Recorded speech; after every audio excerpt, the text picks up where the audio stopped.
Oh, I didn't know you're here. Well, like it ended early. I was like, I guess man. welcome to Spoiler Kings, guys. What's the best way to answer this? Brandon Grizzly with Tank Kramer, guys. Yeah, I just wanted to get in here. I'm so excited. I've been in the back like for 20 minutes, just like a little kid running around. Because I am so excited to talk about this stuff. I understand criticism of Michael, so I can't wait to talk about that. I understand what people are saying, what people are upset about. Just don't always agree. I love the number that we're getting because I told you it's $1 billion movie, $217 million. First weekend. I told you the international number is going to be crazy. 56% of it, the number, international. You know, like all these things are kind of coming exactly how you thought it was going to come. So it's nothing was surprising, but I'm glad we're going to be able to talk about it. I don't know if you guys watched Maul because I already watched the next 2 episodes of Maul. That was pretty cool. I didn't get a chance, but I mean, we got to get caught up on the last 2 episodes. So we might have to do something off stream, and then we still got to get caught up with the boys and Daredevil. We didn't get a chance to talk about those. Do you really need to get caught up with Daredevil? Really? It was a good episode. You know, he brought Jessica Jones into the fold. It's very highly rated. Very highly rated. I didn't think it was that great. Not that I didn't think it was bad. I didn't think it was bad. I just was expecting A, and I think I got B. Because that was not the penultimate, right? That was 6. So it sets up the penultimate, which it did. I thought it did that very well. Because I think the next 2 episodes are gonna be really good. I'll reserve that judgment until tomorrow. Yeah, I hope. I hope it's really good. Because so far, I mean, I like the season. I like the season. It has less downs than season 1. Season 1 had a lot of my gosh. Season 1 was, man. If we got season 1 and season 2 together, how we're then it'll be like okay, because the first half was all setting up, and then we get all the payoff in the second half. But to wait a year, difficult setting up for something that some people are anxious for. I think that's a difficult thing. And what do I mean? I look at the best thing that's come out on TV for me this year. I mean, obviously, From is out right now, so I'm a From fanatic. So of course I want to say that, right? Because it started off with a bang. It was phenomenal. Episode 1 and 2 have been incredible. But the best thing is still, because it has a whole season, is Invincible. Invincible had 1 episode maybe that you could kind of almost consider filler, but it wasn't really even filler even then. You can't wait to set up when you're on a secondary season. Like once you pass number 1, you really can't afford to set up a lot of stuff. So it's kind of hard to grade it. Yeah. Also, I read today that season 4 of Invincible, the finale, is the lowest rated finale out of all the seasons with a 8.9. Yeah, kind of makes sense. Kind of makes sense. Which, I mean, because also because the finales in the other seasons have been really good. This one, I thought, set up the future seasons even the best. Because you had. I mean, you didn't even have like a big penultimate. You had a big penultimate, and then before that, so you had like 3 episodes, that led up, and then the finale was like I think you said it perfectly. It's the epilogue, because that's exactly what it was. It finished it and it set it up, and yeah. So hopefully next season starts off running. But every other episode was great like that. That's was every other episode. I mean, even 8.9, rated 8.9 is still not bad, So it's not Marvel. It's not Secret Invasion. It's not that. Come on, guys. I mean, it's so good, and I'm so excited by it. I liked it more when I liked Cross.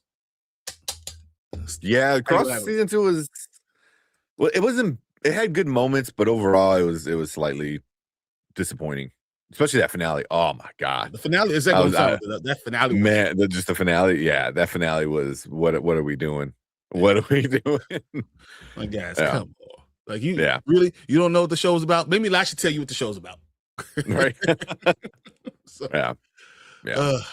But I mean, overall, it's good seasons. from TV. I can't complain too much about it. But now the movies are really picking up. With Project Hail Mary, it's on its 6th week. Mario Bros is killing it. Even though I was kind of a little about it. 831. So I'm gonna tell you that. So, but it's still so much slower than the last one, man. Like it's not skyrocketing. That billion, it might be a crawl. Yeah. I don't think it's gonna hit $1 billion. I don't think it's gonna hit because they're doing the dumbest thing you could possibly do right now for a movie like that. On May 5th, it's gonna be able to watch it at home. So you're talking about in a week. I just read about that this morning. Yeah, that's the dumbest thing. It made like what $22 million this weekend, which is like it made it number 2 at the box office after what number 2 and after Michael was domestically was 97 million. Yeah, that was not even close. But it's still number 2. Like there's nothing else even close to it. I mean, Mario made $20.6 million. Project Hail Mary made 12.8. Yeah, it's still doing it. But look at the two movies. Like one, Mario was like, we're done. We're gonna put it at home. And Project Hail Mary, they're like, we're gonna keep riding this wave, until as much as we can. I mean, it's not getting the Project Hail Mary is not gonna hit $1 billion, but it could probably hit 650. It's gonna. That's what I'm saying. 650 is the number for Project Hail Mary. 650 is phenomenal if it gets there. Yeah. Project is gonna tap out at 900. It's gonna be here the rest of the year. Like that's right. The rest of the year there, They might. Amazon is not playing around with it. They're giving it a full theater with extended release. So, but then Universal turning around and I'm like, we don't care about $1 billion. Like we're gonna put it at home. Like next week we go watch it at home. That's crazy. Isn't that what they did with Jurassic Park? Isn't that what they did with Jurassic Park? Like, I mean, this is what Jurassic Park did. They pulled it early. Jurassic Park was heading towards that number, that $1 billion number, and they just pulled it. So no one's gonna. If I could watch it at home, why the hell would I go to the movie theater and see it? This is what's gonna happen to Mario. Yeah. Because I mean, you watch it for the kids, and now you're like, well, now I can buy it digitally for $20, and we can watch it on repeat all day, every day. So which is probably what's gonna happen. But and a collector brought it up. Paradise. We didn't even bring up Paradise. Paradise was amazing. I think Invincible is better than Paradise. Yeah, I love Paradise. Don't get me wrong. I can write home like from after I had my random episode 1. Everything else I was like phenomenal, great, phenomenal. But Invincible is so much better than even the writing, and it's easier to do it with it. With Invincible, like it's easy to figure it out. When it's animated. Yeah, even the cheap animated, because I mean, I'm not gonna lie, it look cheap, but it was still $2.5 million an episode. Like it's not like it was the worst thing ever. It wasn't an episode of Looney Tunes and in 1992. Where they like running in the background, just keep repeating like Ren Stimpy or some shit. like was it Scooby Doo? Yeah, exactly. They was running all the time. So. It wasn't that bad, but also I mean a lot of that money went towards an amazing voice actors. Voice actors. Yeah. But Paradise was awesome. Yeah, I love it. Invincible is 60-minute animated series is solid, but Paradise is awesome live action too. I mean, I think I would say Paradise is the best live action, Invincible is the best animated, but I would probably put Invincible as the best for me so far. They're the best overall. And don't get me wrong, like there's things that Finale was trash though. Finale was trash on what? Invincible. On Invincible? Oh, okay. Because Anzo with his trash thing. So when he says trash, I just say, "Oh yeah, you're like, yeah." No, but explain that. You just explain that. Yeah, I can't say it was trash. It was it anti-action and stuff like but it was setting up everything else. Exactly. Everything else. Yeah. I can't wait for it. What up, Zach? Whoa. What's going on, Zach? We're just kind of hanging out. We just started. But you want to come and talk? Want to talk about Michael? Come jump on and talk about Michael, man. Oh man, Michael was so good. It's you know what, when you said it, like when you watched it and your girls are like, "Can we listen to more Michael Jackson?" I get it, because that was exactly when it was over. I was like, "Damn, well, you got to put some more like Michael on." You know, it was so. I mean, but it is exactly what it. It's very surface.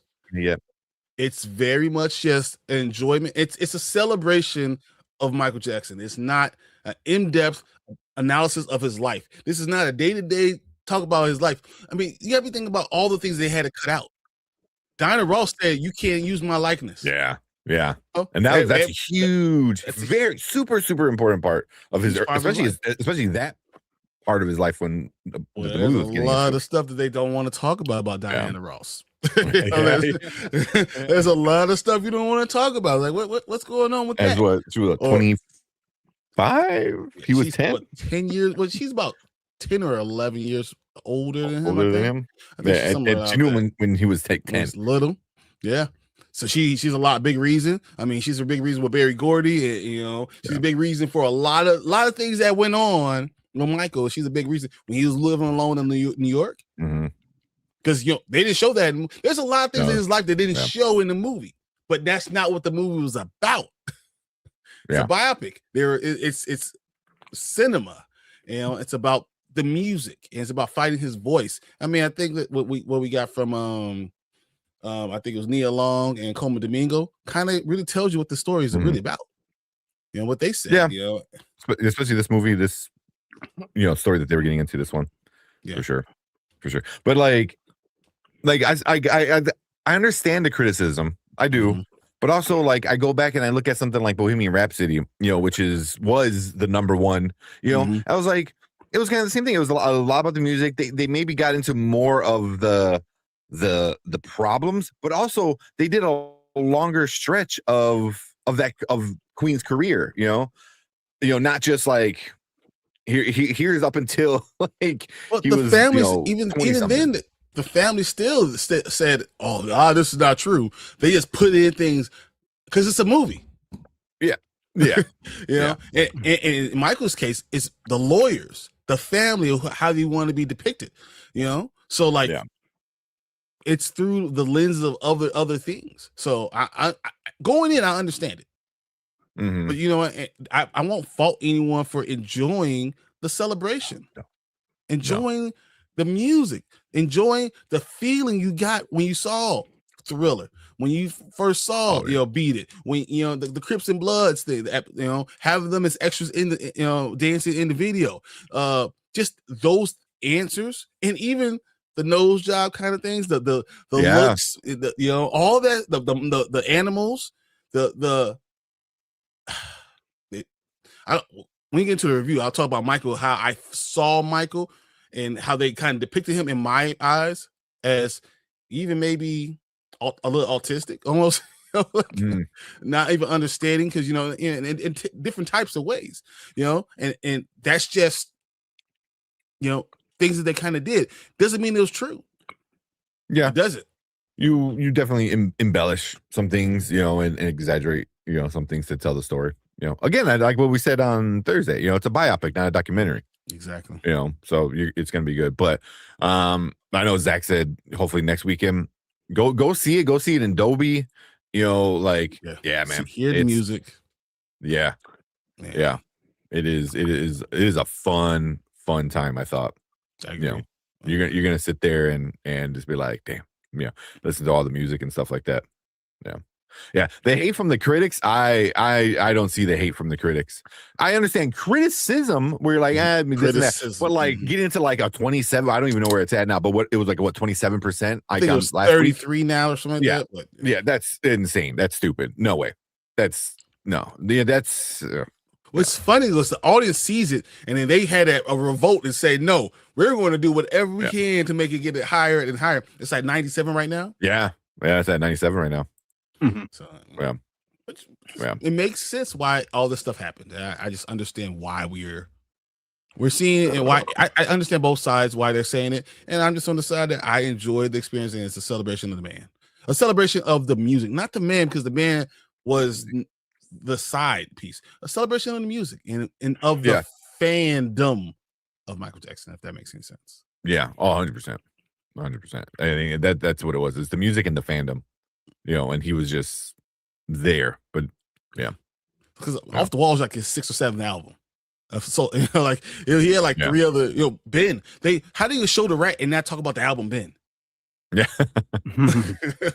Well, they skipped over a lot, and like I said, they only really focused on the big moments, like the real big moments, So because if you had no idea about Michael, like you're Gen Alpha, really don't know much, like you would watch this movie and be like, oh, he went solo with Off the Wall, and then he did Thriller. Like those are the only 2 things he did after the Jackson 5. It was like, obviously not, but that's what the movie made it seem like. It's like, hey, here's the 2 albums he did. It was like, you would have kind of led into Beat It, because it stopped at 88, and that's what Beat It's coming out. So I mean, it came out 87, but whatever. That's kind of what it was leading into. But I think this is a great opportunity for people who have no idea what the hell Michael Jackson is.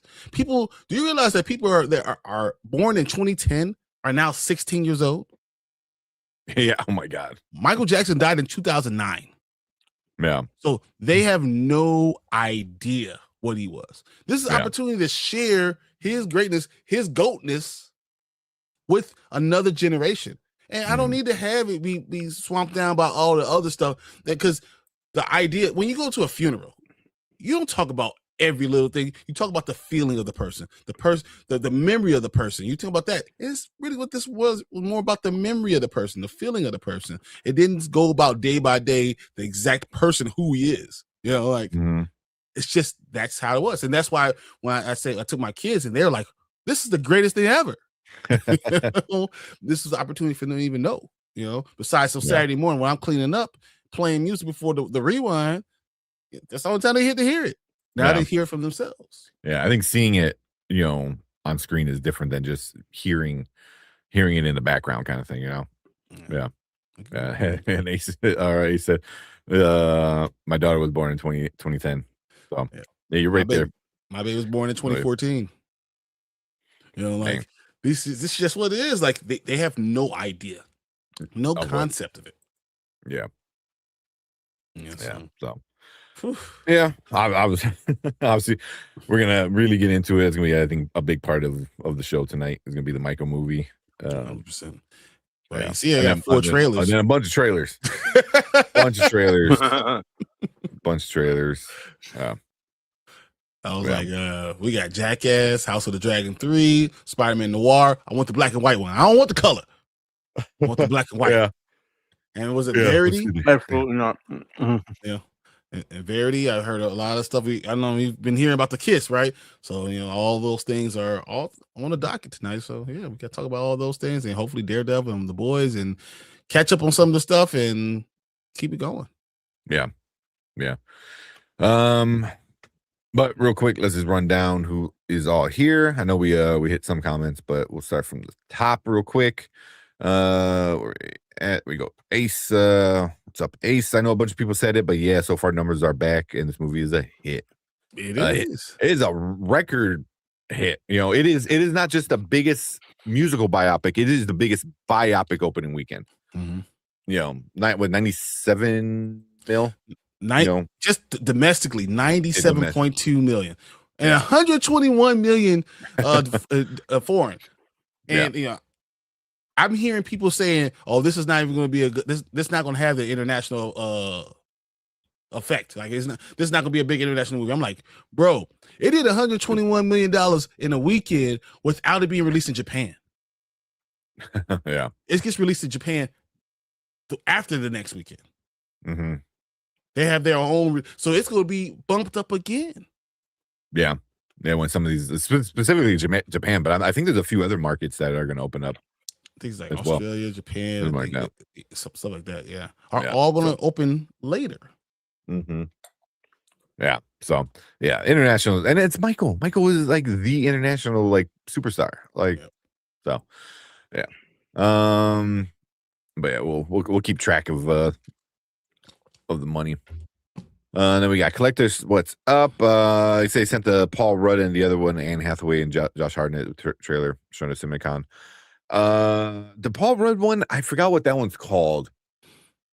Him and one of the Jonas brothers, Nick Jonas. Yeah, the Nick Jonas, like the 4 bass. I'm just off the top of my head. It's something like that, you know. But, that one looked interesting. That one sounded interesting from the idea of it, where like, you know, the Jonas Brothers pretty much steals Paul Rudd's song and becomes a hit, you know, and Paul Rudd's like a wedding singer kind of person, or just like I heard something like that one. Yeah, yeah. So it sounds cool, you know, like it sounds like it'd be cool. The Anne Hathaway, Josh Hartnett one, I don't even know which one that one is. Me neither. I also thought the Verity is the one that everyone's talking about. We need to kind of watch. So I was like, okay. Yeah, we can watch that in there. Yeah. And then House of Dragon, definitely gonna watch that. Mm-hmm. Yeah. And did you guys see the video of my Michael Jackson Funko Pop? I did not. I did. I actually did. You? Yeah, I didn't get a chance to. Yeah, this weekend has been crazy. I gotta give props to a collector came in on the rewind. They did a good job. Right. So, you know, we had a few people coming out there, just, you know, 5 minutes real quick, talk to them about what their experience was, and, you know, he did a really good job. So, you know, good job. Cool. Man. That's awesome. Yeah, we got Teague. Season 3 House of Dragon drops the week before Avatar Airbender Season 2 on Netflix. Isn't that crazy? Yeah. I mean, I'm excited about the Avatar. You know, I thought the trailer looks good, but I mean, House of Dragon is you know, kind of where it's at. Yeah, right now. Yeah, but they put their money where their mouth is. Yeah, for sure. Excuse me. Started rewatching Game of Thrones. I'm finishing up episode 3 right now. Game of Thrones, especially those first like 6-ish, 7, maybe 7 seasons or whatever. My God, man, some of the best TV, man. I'm not going back and watching it. Just because I know it hurt. I was watching went back and watched all Breaking Bad. Mm-hmm. I got to about season 4. I was like, bro. You know what's coming. I can't watch this when I know what's happening. This is awful. We started rewatching freaking How I Met Your Mother. This because we usually, you know, we haven't watched it in a while, so you know, we're like, all right, let's start it again. So we started watching it again, and then I didn't even notice Lord and Miller were executive producers of How I Met Your Mother. I'm like, oh, that's crazy. It was like, you know, it was like these great directors, you know, started off with shows. Same thing with the Russo brothers. Russo brothers started off with but they, you know, early on in their career with Community. You know, they were executive producer for that, and you know, that was an epic show. So, yeah. I guess these smart people know what's going to be good, and they kind of attach their names to it. So, or you look at these TV shows and find someone who's going to be good, and you say, "Hey, let's give you more." Yeah, exactly. I know. I know. Michael would bring in the green in full. That's exactly.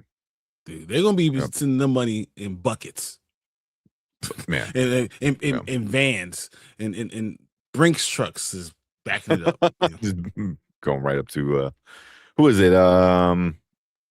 What studio is released at? Was it Universal or Warner Brothers? I have no idea if it's Universal or Warner Brothers. I have no idea. Universal and Lionsgate. Okay. Universal. Yeah, Lionsgate. Damn. That's a big win for Lionsgate. So did you guys see the pre-orders for different places that have different editions of the Mike movie?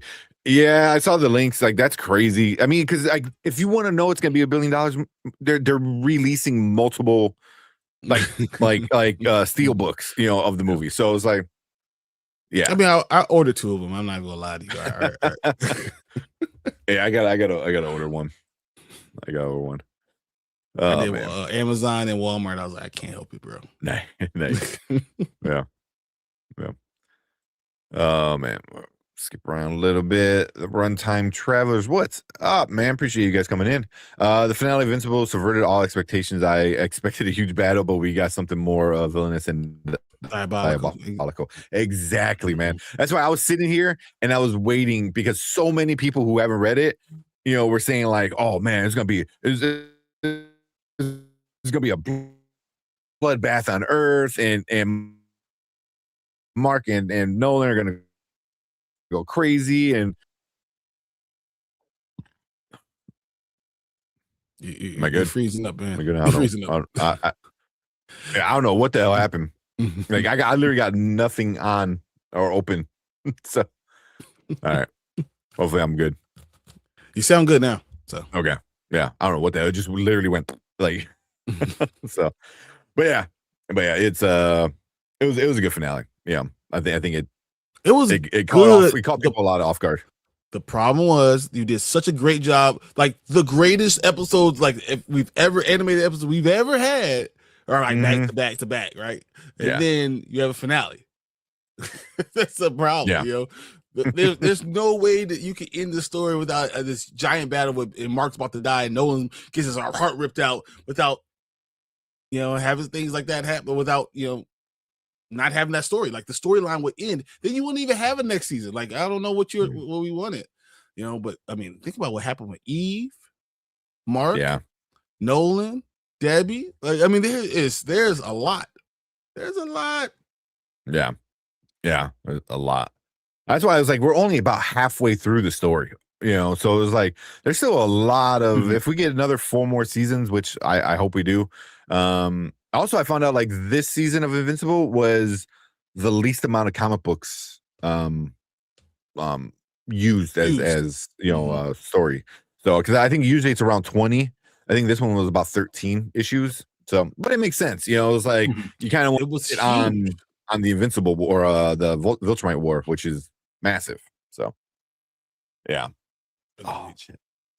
My bad. I'm in like his super knee pain. It's been I don't know. Oh man, it's been like rising up to my hip and my side been killing me. I felt like I slept on a basketball or some shit. Like it's just like super sore on one side of my. Well, it's also because of all the stuff that you do, you know, at rehab too. Man. Don't you gotta go there tomorrow? So I started going back 3 days a week. So I was there today, and then I go back tomorrow and then Thursday. So that's my schedule until the end of June. Trying. But like, look, just let me alone. Just shoot me now. I can't. At this point, like I'm already starting to like realize I'm like I think my summer is done. Like I don't think I'm gonna get a summer, which fucking so sucks. Yeah, for real. Yeah, because I was hoping I'm like I get surgery. I mean, granted, I'm not gonna be able to like run a marathon, but you know I can do this, I can do that, and like nope. You did too much just going to C2E2. I was like, this man.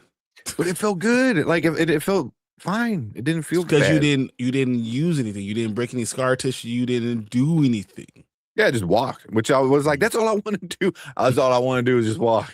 You know, lies. He wants to be able to run, jog. I do want to be able to run, but he wants to be able to hit a baseball. He wants to be able to throw a football. He wants to be able to do those things. So he has to go through the pain. So go through it. I don't care. It's important for you. I mean, this year I want to go to Disney, and now I'm kind of questioning. I was like, can I even do that in October? Am I going to be good enough to go there in October? So you'll be good enough for that. Hopefully. But it's also like tickets for Not So Scary go on sale this month. Now? They just announced like the early, like, hey, you know, get ready type of thing. And it's not like Disney is like, yeah, here's your money back. You can do a refund this. So because if you're going to spend the money, they're like, figure it out. So you better get on the train, get on the plane, and get one of those little scooters, and move it around. Yeah. Throw the kids on the exactly side. What they said. We're in one of those Disney wheelchairs. Yeah. Yeah. They're free. Get a rascal. They're free to rent at a Disney. So you see, I just found out like the weirdest thing at I think Tokyo Disney, they have giant adult strollers because the men will push around their like girlfriend. And I'm not even, I saw the video is wild. Like these women just in this giant stroller and the men just I sent it to my wife. I'm like, hey, this might be us. Reverse though. Yeah. Oh no, Dad, she's pushing me. I got the 2 kids. If I see Eric, if I see you getting pushed by Erica, I'm coming to get you. That's oh man. Yeah, no. We when I couldn't walk, you know, we wanted to go to the Goodwill, so we went to a Goodwill and tested it out, and they had a wheelchair, and I'm like, nah. she I love her, like, but she's like, hit this, hit that. I was like, everything. I was like, oh man. So yeah. All right. It's almost caught up now. I know Zach said he hasn't seen it, so hopefully he goes sees it. Let us know. Or yeah. We got Fernando in the house saying what's up. Asking if all caught up with was that Rooster? I don't even know what that is. Yeah. And she goes, no, she's my daughter. She loves Michael. Show. Oh, yeah. I got it. T talking about Maul. I heard these last 2 episodes are really good. I thought these last good. Phenomenal. I mean, and the Inquisitors and dude, there's this lightsaber fight with Maul and both Inquisitors. Bro, good Lord, is so good. I heard. I saw one of the guys I watched, he did a non-spoilery, kind of quick review on a short, and he said that episode might be one of the best animated Star Wars episodes. Dude, it was ever. I've never. I was like, the lightsaber battle was so fast. The writing was phenomenal. The feeling was so good, and I'm sure that Anzo hated it, but it doesn't matter. It was good. That's funny. Hey, Mama Bear. What's up, Mama Bear? Hey, Mama Bear. All right. So we'll see. We'll get a chance to watch it. I know we want to watch the bigger ones first. Yeah, we gotta get all these ones out, and hopefully, I thought that was actually a good one. So we can do that too. Yeah. It beat Oppenheimer. It beat everything. It is the biggest opening weekend for a biopic. So I wouldn't be surprised if we could come back next week and say it had less than a 70% slip, like it, or 30% slip, like it still makes 70% of its money. I wouldn't be surprised it makes domestically $68 to $70 million next weekend. Yeah. Oh, yeah, for sure. And it still would make it like, I think it would make it like the highest weekend. Because I think Bohemian Rhapsody made 60. Yeah. 7 opening weekend. So if it makes so if it does that, and on its second weekend, it made the second best. It made Bohemian Rhapsody money. So, but yeah, it's real quick. I want you guys to check this out. Tell me what you guys think. Danny made this. Danny's here. Danny made this. It's about Anzo, so I want you guys to watch this. Oh, you ready? Let's go. Here we go. The hatred is strong in you, Anzo. Henceforth, you shall be known as Darth Kaka.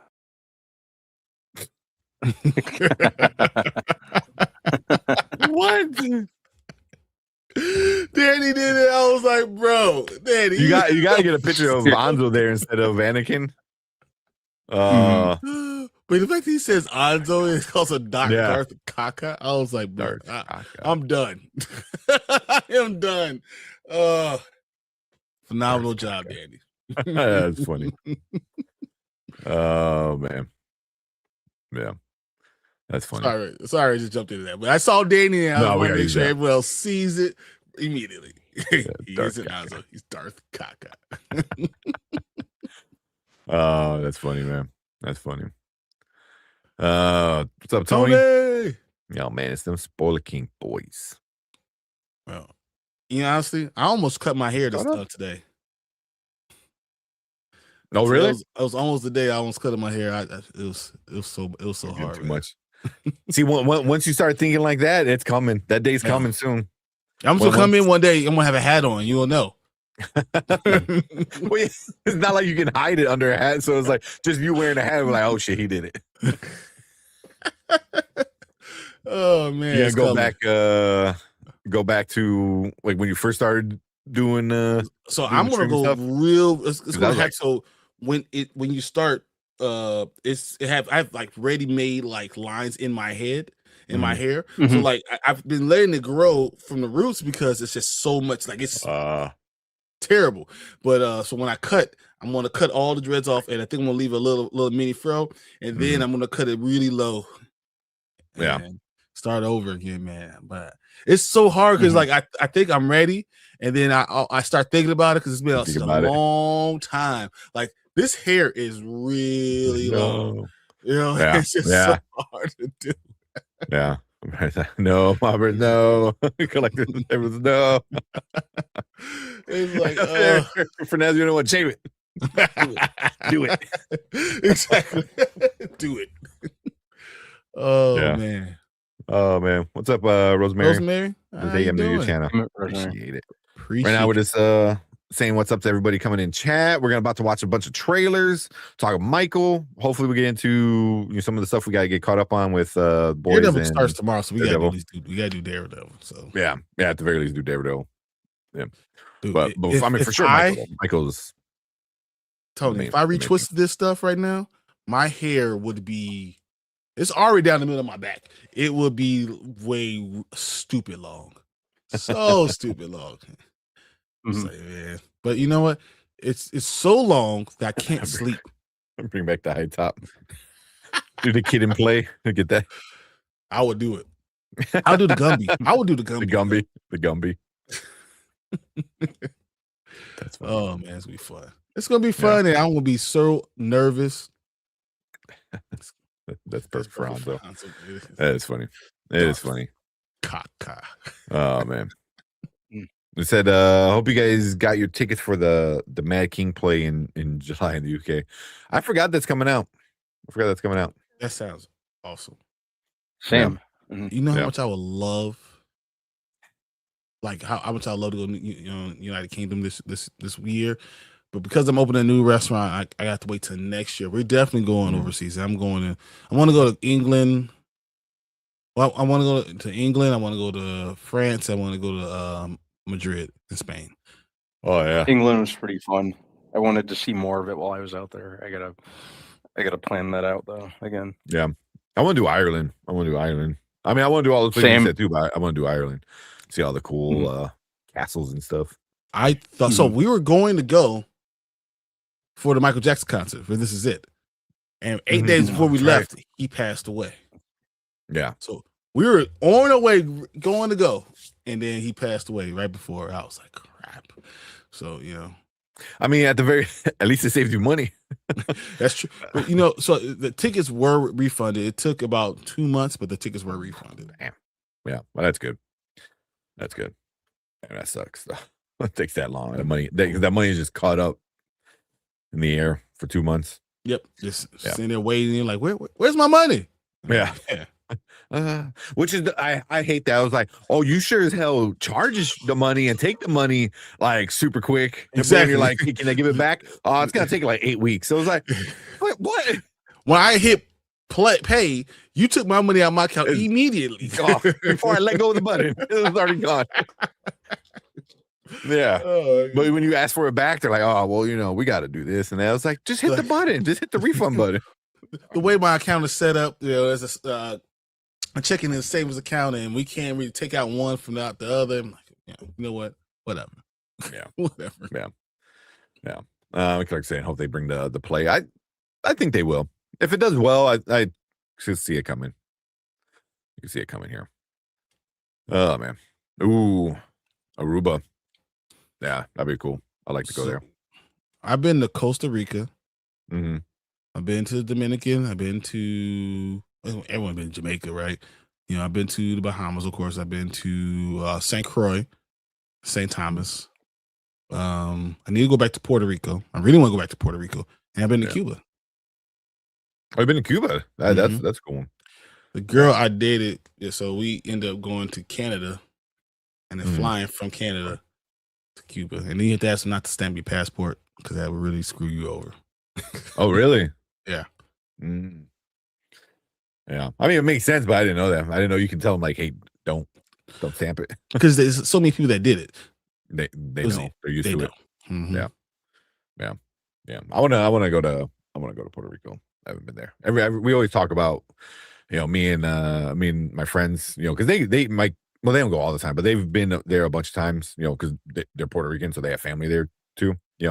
So I want to buy land in Puerto Rico. Oh, I'd love to. pull out too. That's right. Man, you talk about like the rolling blackouts and stuff like that. Man, it just so most people that do it now, if you have enough money to buy a house and get some land out there, you get a solar. backup. You get back solar and you get backup thing. So as soon as it goes out, you pops back on. Yeah.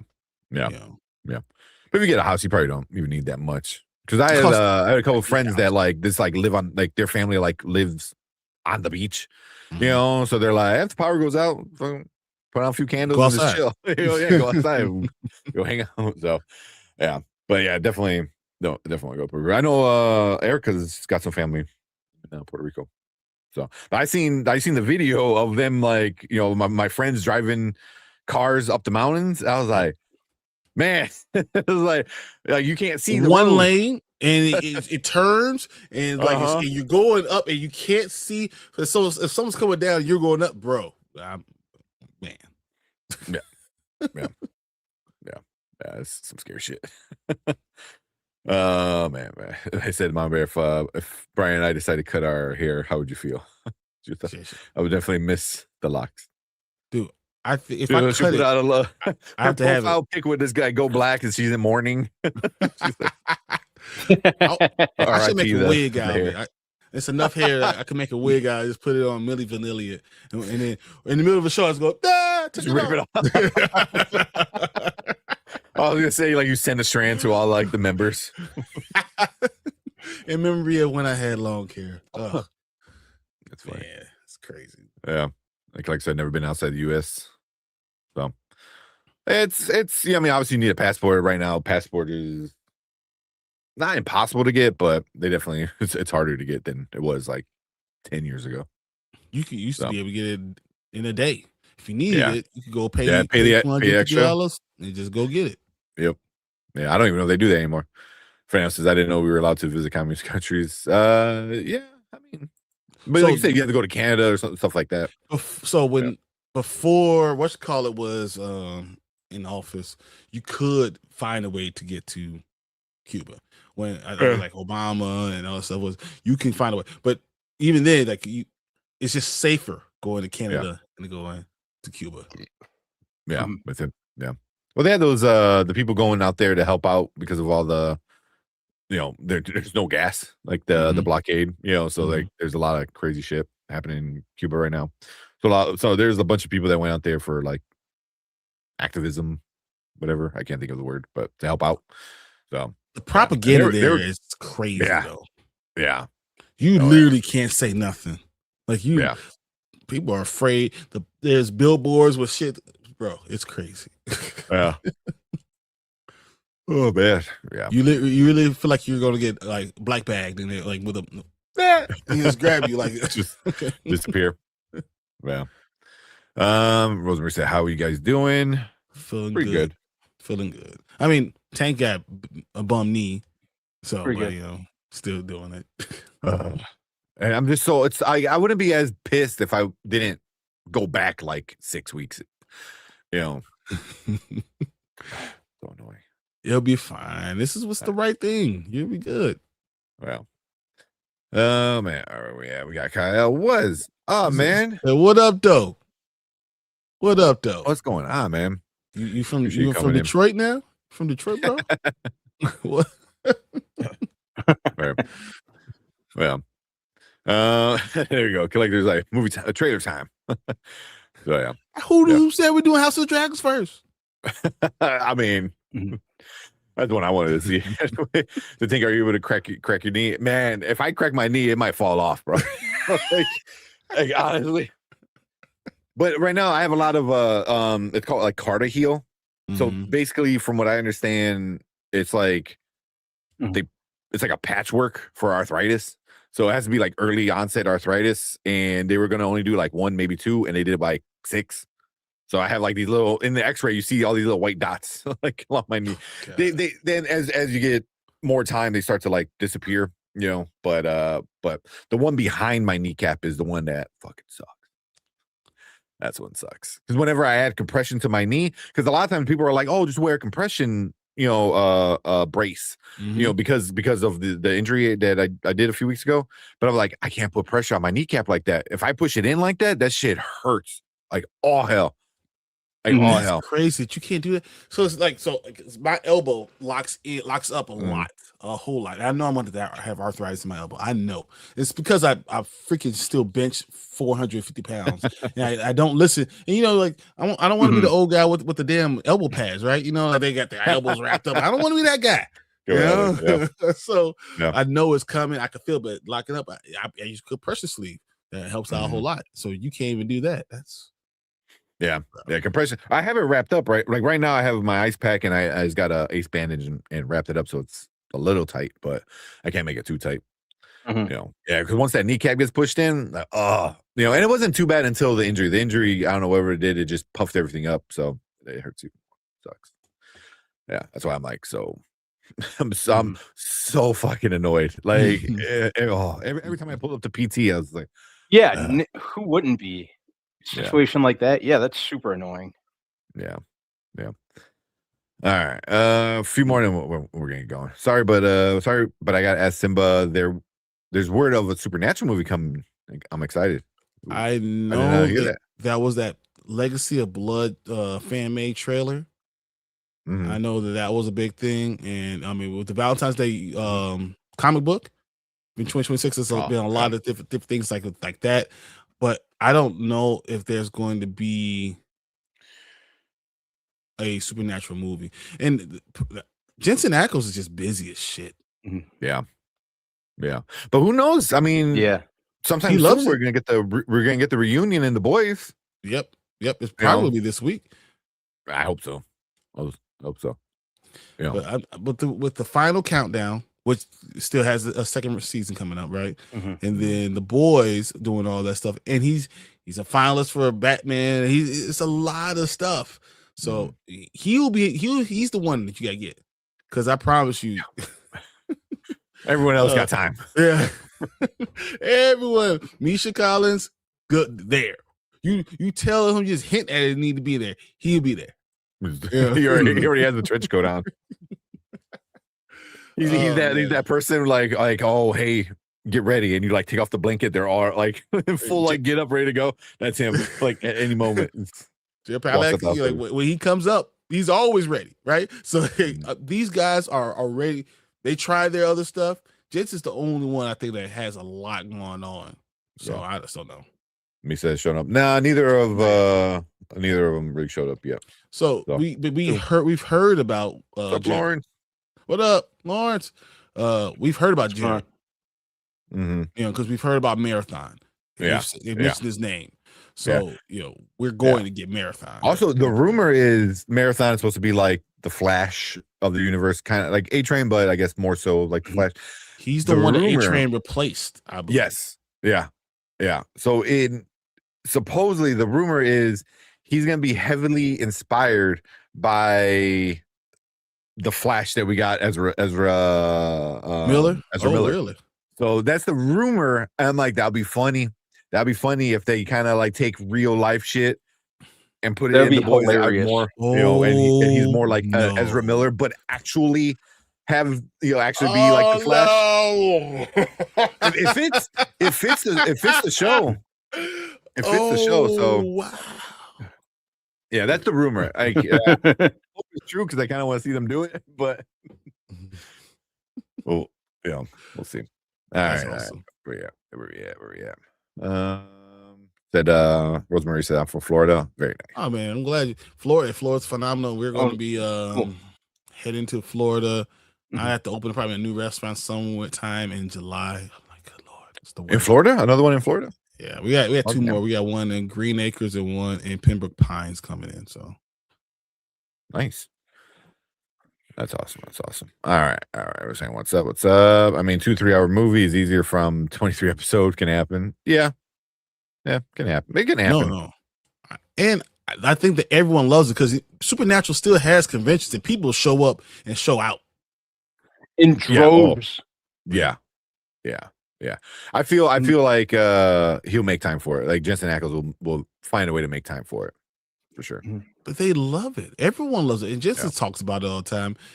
You know, Yeah. that's why it's so big in the boys talking about a supernatural reunion because it's so big. People still love it. Yeah.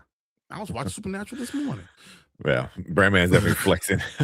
There's a no kidding of him practicing like airbending and shit. Yeah, he like floating in the air. Say what? Talking about you posting videos of you airbending and you know practicing your firebending moves. Yeah. Your Ozai. Yeah, because the one I believe that was the one today where you were doing the like kind of holding yourself up with the legs. And it was like, your mom's awesome because she was just like, I don't know if you were able to hear because I know you had headphones on and I know she didn't say it loud, but in the video you heard it, and she was like, oh, look at him, he can do anything or whatever. She said something like that. I was like, oh, that's awesome. So, yeah, yeah, like even your mom's like hyping you up. So I was like, that's awesome. Yeah, that's why I like exercising with my mom. Yeah, the ultimate hype man. It's like always gets you going. Yeah, right? boy. Yeah, my dad would be like, "Long live the king." Every time I try to do something, I'm trying to bench 400. She goes, "Is another?" He's like, "Thanks, Dad." Man definitely does a Chuck Norris exercise. 100%. 100%. Doing push-ups like this, just yeah, like, man. like, yeah. And then he's like, "Hey, watch this, guys." Like, is he on air? Is he literally doing push-ups on air? It's not even, his feet are not even on the ground. This don't make any sense. Well, I said we have Culver's in Orlando where I live. I just have not had a chance to go. There's a couple of them out there that I know. We are more towards Miami though, so for us. Yeah. Yeah. So, and we had Culver's the other weekend, or no, on Sunday, because the kids were like super cranky, and they only love crinkle cut fries, the regular fries. So I'm like, I know Culver's got it, so I got to send you some coupons. Yeah, because both of my kids love French fries. Oh my god, man, love French fries. And then we got the chicken tender meal. And then we're like, here, you guys want some chicken too? So both of them had two chicken tenders, which are pretty decent size, and French fries, and are like cool. And they're happy, exactly. Yeah, they were good. The chicken tender is so good because it's actually chicken tender is really good. Yeah, it's really good. All right, let's get the show going. Yeah, an hour. Because we're probably gonna talk about Michael for an hour by itself. 100%. Yeah, get this ready. Minimum, I haven't seen minimum. any of these trailers. Yeah, right. Yeah, I've watched the trailers. I heard. I haven't seen any. I did hear people talk about the Spider Noir trailer, and they're like, "Oh my god!" That's why. Why I wanted to start with Spider Noir, but I want to start with House of Dragon. That's cool. House of Dragon, because we haven't really seen anything from House of Dragon too much, like some teasers. Yeah, we got all teasers. Yeah. Curly fries are the best. They are the best. Curly fries are the best. I love curly fries. I just love fries. I like curly fries and waffle fries more than I like waffle fries. Waffle fries are great. Waffle fries are those are maybe even my number one favorite now that you mention it. Yeah, waffle fries are great. I love waffle fries. Absolutely. He personally funds multiple Olympic teams. Yeah, because he said Flavor Flav is the goat of hype man. Flavor Flav. Yeah. Dude, that would be awesome costume to have. Just wear a clock around. Giant clock. Sunglasses. Yeah, clock. Boy. And a bunch of big gold rings on each finger. Yeah, the clock is easy. You just go get a chain and then go did you get it? Yep, just came in today. I was like, dang. Yeah. I was like, I got my Mark Spears. I got my Mark Spears cover, which is like epic. Yeah. I got that one. Of course, I already had this one, but I got one more coming on Thursday. They're finally starting to show up. I was like, good Lord. Yeah, I still got so many. Oh, I got my Chuma Hill. Love this cover. I like Love this cover. Yeah, and then of course I had to order the Scotty Young. I was like, damn it, Scotty. And then of course it's three. It's a 3 comic cover. So it's like $100. Yeah. I sold out within like the main one sold out pretty quick, but now it's completely sold out by the end of the day. Yeah. And did you see how many variants there are altogether? Right No. now, I use League of Comics 99 plus. 90. So like you have like on League of Comics, you have like, oh, here's the main cover, and then in a number it says like here's how many variants. 99 plus. This is why I don't. So I want graham cracker and stuff like that. Ask you how many variants do you want? Like, bro, I'm done at 12, and that's a big number. Yeah. Oh, it's a big number, but I'm done 12. I think I ordered, because I mean they're all retail ones, so they're not like crazy. Like a few artists are like might hold some value. Like Chuma Hill tends to hold some value. But for the most part, I'm like, I'm not going that hard. I think I ordered 7, and I'm like, I think I might order number 8 because they got David Nakayama. They just announced this one, like just like right now, and this is issue 20. So I was like, fuck, dude, issue 20. I gotta get it. So many. But it's hard for me not getting, if it's issue 20, I want some type of like I ordered this one. Because I have so many of the Tyler Kirkham this style, so I had to get that one. I just want, if I want 20, I want some Robins. Yeah. I don't want a cover without Robins. Yeah, exactly. Like I think I ordered this one, which I like a lot. I like that one. I like that one a lot. So yeah, I ordered majority of them with Robins. I think I ordered this one as well. Yep, I got that one too. Yep. Yeah. So but yeah, I kind of want the Robins, but that Batman is dope because I love the David Nakayama. I didn't even open it up today. The Wonder Woman, where it's all like red with his color block. Yeah. So, what the fuck is it? Yeah. Yeah, I think I told you about it, and then you're like, damn it. And like an hour later, you text me, I ordered it. Yep. I was like, it's somewhere here. So I think that came in today. So but yeah, I got a bunch more coming in, but like they're all finally starting to come in.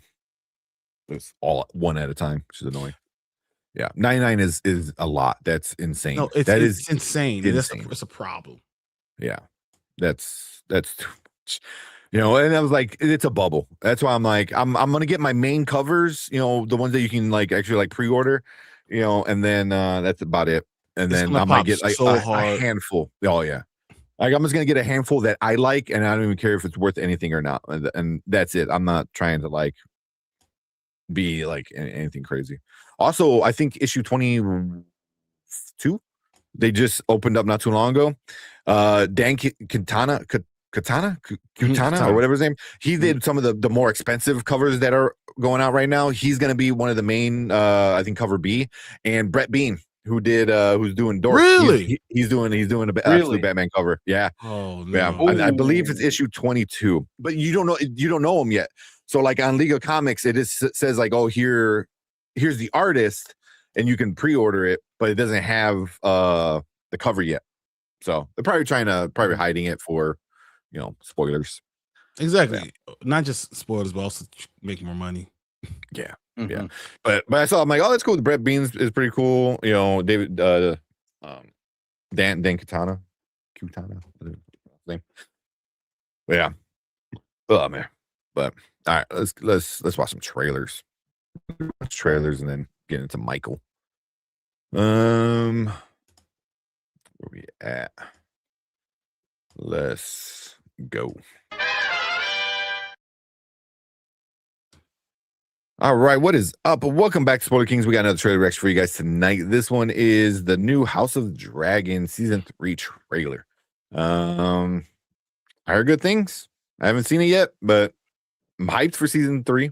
Season 2 was not the best, not my favorite. It was okay. Yeah. I'm ready. Once again, they spend a lot of money on these episodes, $25 to $28 million per episode. So yeah. I was kind of burned by season 2, but it's not enough to make me completely quit on the show. Yeah, exactly. But all right, let's check out this trailer and see what we get. Whoa, that looks massive scale. That looks super epic. A lot going on in that trailer. So maybe the cliffhanger at the end of the last season will be all worth it. Yeah. That trailer definitely Hanzo, hooked me get in. outta He put the vomit emoji Oh, too. You can watch day one. You know you're gonna watch it anyway, dude. Yeah, Just let Darth Kaka be. No, that looks big. Like that's what she said. But that looks just scope wise, that looks awesome. And you know, one thing that I've consistently liked about all the seasons is the set design and the costuming, and Matt Smith, like he crushes it every time. That dude's just a joy to watch in pretty much anything that he's in. So even if this falls flat, personally, I know I have that to fall back on to keep me engaged. But yeah, this looks like it's gonna fire on all cylinders and hopefully deliver. So yeah. Well, you, Brian, what you think? I'm still considering. I think it looks really, really good. And I'm thinking about the story and how the story is going to have to go. And I don't know if I want to like it. And I think that's exactly what they're going for. So I don't think that that's necessarily good or bad or anything, same thing negative at all. I'm not sure I want to love the story because you know where it has to go. Eventually. Yeah. You know, so like somehow it has to get to this point, and I feel like this season is going to be that turning point where it's just going to go haywire. And it's funny because they're saying after everything goes haywire, all the other seasons, this is going to be crazy. And I want to watch every episode and be on the edge of my seat, still saying, I'm not sure I like this. I mean, it's a story in Westeros, so you know, there's not a happy ending, you know. So, but yeah, this looks good, man. His dragon was that Damon's dragon. That is the best dragon. He's just a monster, like just huge, vicious looking, you know. And then you have Matt Smith riding around on him.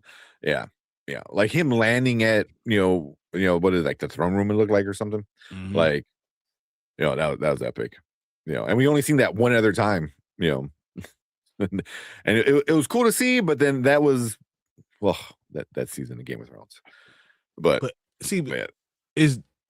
I still think Damon still got to go against Aemond.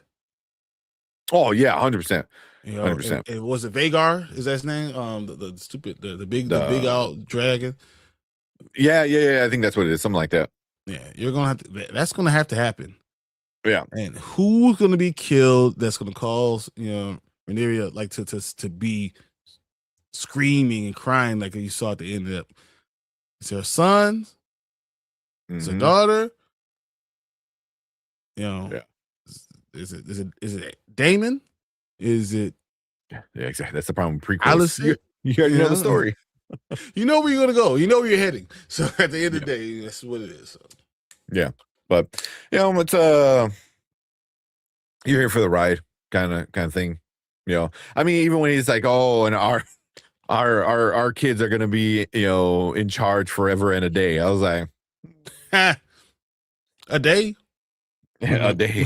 I was like, that. I mean, that's the part that kind of like really pissed me off. I guess a spoiler if you haven't seen Game of Thrones at this point, 10 years later, it's like knowing that none of this fucking matters because a Stark ends up on the throne.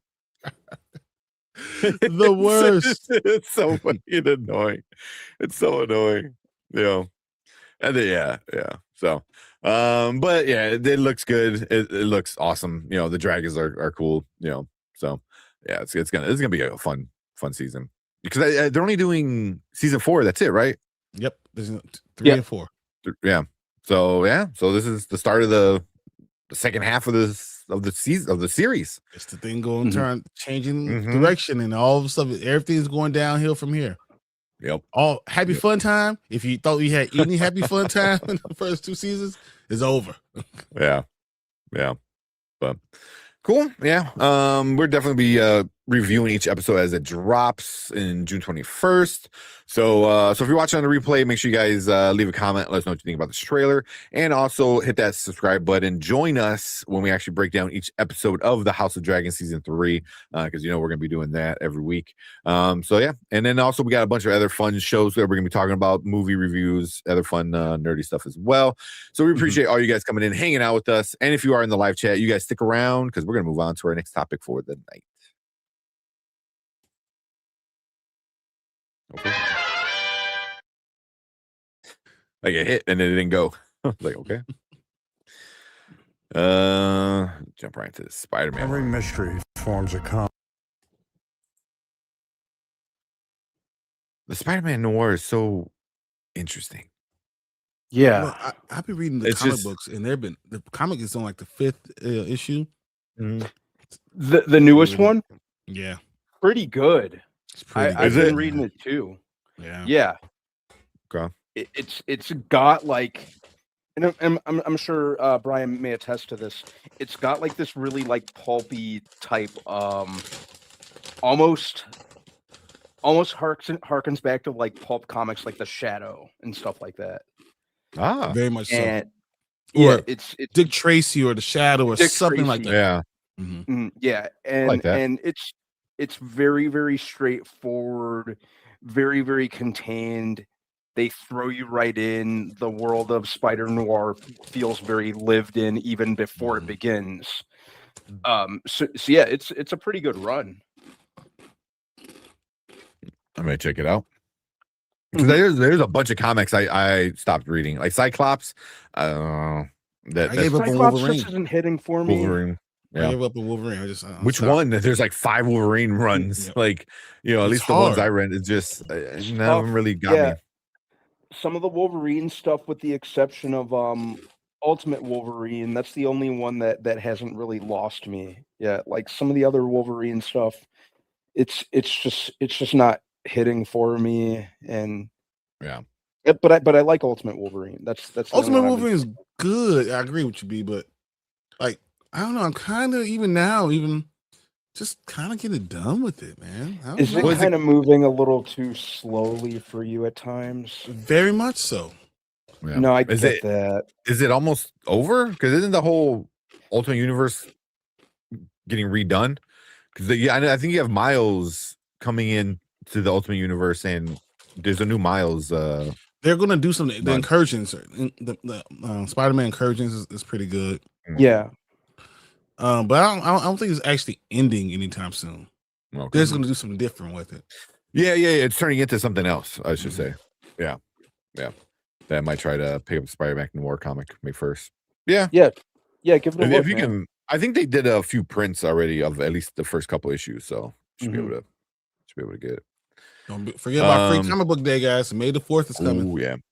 Yeah, was that Saturday too, I think? Saturday. Mhm. Saturday, yeah. Is it May the It's this Wait, Saturday. Yeah, The it's first this Saturday, right? Friday. The first is a Friday, right? No. No, so it's May Yeah. 2nd is Free Comic Book Day, I believe. Yeah, Okay. it's Saturday. I'm gonna have a Ugh. busy day that entire day. So, but that'll definitely be the first order of business. Yeah. Going over there. So you guys recommending it? I should check it out. Yeah, House of Spider-Man Dragon Noir. Spider-Man or Noir. Spider-Man Noir? Yes. No. Spider-Man Noir, yeah, definitely. Yeah. It's a really fun read. Check it out. Yeah, I might start reading it because, like I said, I dropped so many. Lobo. Mhm. I'm still into Lobo. I like Lobo. I'm into I like Dork Lobo. still. Yeah, Dork's still really good. Yeah. So Lobo's a lot of fun. Dennis Cowan is doing a cover for issue 4, I think. Mhm. So I'm picking that one up. So, but there's a lot that I wind up dropping, like a lot. Mhm. So, but the You absolute almost stuff, have to. stuff, yeah, really. Need another job to be able to afford all this stuff. It was on Sunday, May 3rd. I'm going to see Daredevil. Devil Wears Prada with my mom. There you go. Yeah, I'm gonna my do wife that, already bought those. Did you get your tickets for Friday? She bought some tickets. I was like, just tell me when I'll be there. Yeah, I'm gonna my plans for Friday. Cool. Mhm. Yes, yeah. So definitely gonna try to come on when you guys are doing a review for each episode. If that's okay, I would be ordering pizza the night airs. For sure. Yeah. So that'd be fun to talk about it. Can't wait. But let's jump into this Spider-Man. Let's go. All right, what is up? Welcome back to Spoiler Kings. We got another trailer reaction for you guys tonight. This one just dropped earlier today. The Spider-Man Noir. I believe it's like the official trailer, right? Because we just got a teaser last time. Yep. Official trailer. So yeah, let's check it out. I've been hearing good things. I've been avoiding watching it though. So Black and white, not the color one. Black and white. Yeah. That's what we're doing. Yeah. So Only way. Yeah, right. There's no other way to watch it. Same thing with like Werewolf by Night. Like, no, like you watch it black and white. No, the Technicolor or whatever they called it. No, you got to do black and white. That's the only way. Exactly. But let's check this out. Every mystery forms a complex web. But pull the right strand, and it's a straight line to the answer. I'm glowing bright obsidian. Universe trends to disorder. Axolotl amphibian. Monsters on the loose. Unelemental chemical. All you can do is fight to keep the chaos from your door. I came here to offer him a job. My friend disappeared. You haven't given us much to go. What can I say? The world's a dangerous place. But I think you're braver than you let on.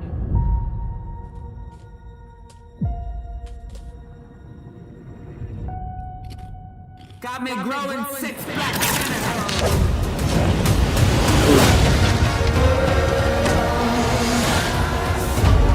You've been in a hole ever since Ruby died. We're chasing ghosts. Maybe we can be alone together. This is your chance to put that shovel down. So what are you waiting for? Let the best man live. This is how it ends.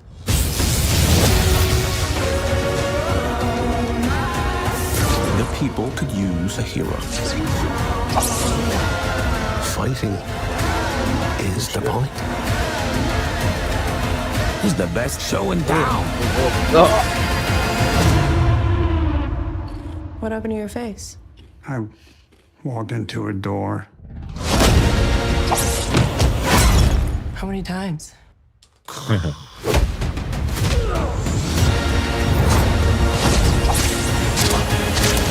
We have organic cover.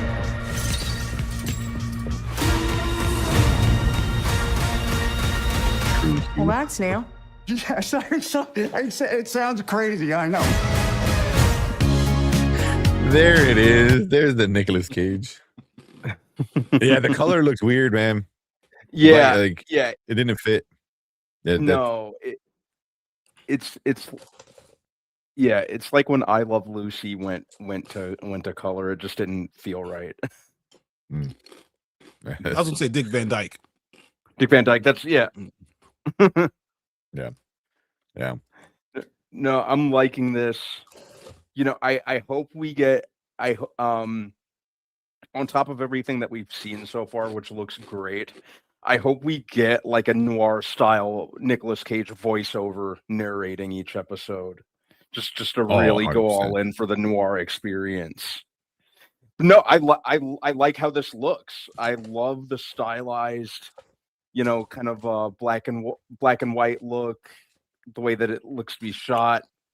I'm liking those Dutch angles they're using. I think that suits the noir vibe. And just Nicolas Cage, say what you will about some of the stuff that he's in, but that dude like always puts in 150% into every performance. So it'll be fun to see it'll be fun to see Nicolas Cage play the live action version of Spider Noir. Yeah. Yeah. Mm-hmm. But so what is this going to be, 8 episodes? Did they say how many we're getting? I think Is it's it 8 the usual episodes, 8? is what I thought. Mhm. Yeah. Mhm. Probably. Let's see how it Okay. goes. Hopefully, What do you think, Brian? it's good enough to get a second season. I'd watch another one. Well, I can't say Yeah. that yet, but if it is if it's as good as it looks, I mean, My biggest problem I had is Nicolas Cage too much of a character to play a character. If that kind of makes any sense, you know. He's a character. I think Being Nicolas Cage in himself, just he is a character. So it's hard for him to believe him as, you know, Spider-Man Noir because he's already a character. It's like if you had Nicolas Cage playing Dick Tracy, he's really playing Nicolas Cage playing Dick Tracy. You know what I'm saying? So it'd be like playing Nicolas Cage being Spider-Man Noir because he's already Nicolas Cage. Yeah. You know, and I follow. everything around it could be really, really cool, but he's such a entity in itself. He's such a character in itself that it's hard to look at him and say he's anything else but Nicolas Cage. Yeah. Yeah, I wonder if that's going to be my feeling or not. I don't know. But I mean, that's every Nicolas Cage movie, you know? I mean, it's like, you know, Con Air to, you know, Face Off, you know, a movie where he actually plays himself, you know, with the massive weight, you know, But that's the point that he can do that. He's such a big character of now who he is. So now trying to go back to that now, it's hard. Yeah. Ben O'Reilly. I can't see him as Ben O'Reilly. Ben Riley. I can't see that because it's Nicolas Cage. Yeah. He's Ben Nicolas Cage Riley. Exactly. Ben Riley, guys. My fans call me Nick. It's random. So I had to look it up. So Spider-Man Noir premieres on MGM Plus May 25th. And then all 8 episodes of the first season will be available streaming globally on Amazon Prime Video May 27th. So it's just like From. So I get to see From. We release it Saturdays at midnight, and you know I get them because I have MGM Plus, but everyone else gets it after. No, you don't, because I tried watching it. Oh yeah, no, I you have MGM. I don't have MGM Plus. I can't watch it. I can try. I get it on Amazon. Nope. Really? You only. I can watch season 1. I can watch season 1 because there was an issue with where I watched stuff this weekend, and I was trying to watch From, and I couldn't. So I'm like, let's go on Amazon, and then it's like locked. I was like, really, mother freakers? That's all right. So, we have ways around that. I mean, no, we don't. Yeah, but they're pushing this MGM Plus, which kind of pisses me off. I was like, I already paid for Amazon. Yep. It's like you're Amazon. Don't be anything else. But at least you know if you want, you get it 2 days earlier if you're MGM, and then globally, and then you get all 8 episodes. So it's a binge watch. So kind of sucks. I don't like binge watching, but it is what it is. So especially with a series like that, yeah. So May 25th is a Monday, and then Wednesday everyone else gets it. Yeah. So so if it all comes out on Wednesday, maybe that Monday afterward we'll review the whole season. So VPN and high speed high seas people. Exactly. Dudes. How you feel? Coming in, dropping in some tips. Some knowledge. Yeah. And also we got Dustin Dan coming in. So always appreciate you guys coming in, hanging out. Yeah. For legal reasons, we do not know ways around that. Exactly. We have no idea what we'll ever be able to do. I don't know. What's the thing they always say? Like in Minecraft, everything that happens is in Minecraft. So, something stupid. Oh God, I hate the world. That so stupid. But cool. This looks awesome. We're definitely gonna be reviewing this when it comes out because that. It's gonna be fun, but for better or worse, Brian's not wrong with Nicolas Cage. So at the very end, we saw him being Nicolas Cage. So I like the little cageisms, that slip in there. So I think it might be fun with that. So I just want him to like, let's go. Like I want to see that. I just want to see that. Oh man, that's happening. You know it's happening. Oh, for sure. For sure. But cool. If you're watching on the replay, leave a comment down below. Let us know what you think about this trailer. It looked awesome. All the bad guys looked awesome. You know, was it Gleason is like one of the best actors around right now, and it looks like he's playing Kingpin. I assume so. You know, so it's gonna be good. It's gonna be good. But leave a comment, hit that like button, hit that subscribe button. Come and join us when we review this season of Spider Noir at the end of May. And we appreciate all you guys hanging out with us, especially you guys in the live chat. You guys are awesome. Stick around because we're gonna move on to our next topic for the night.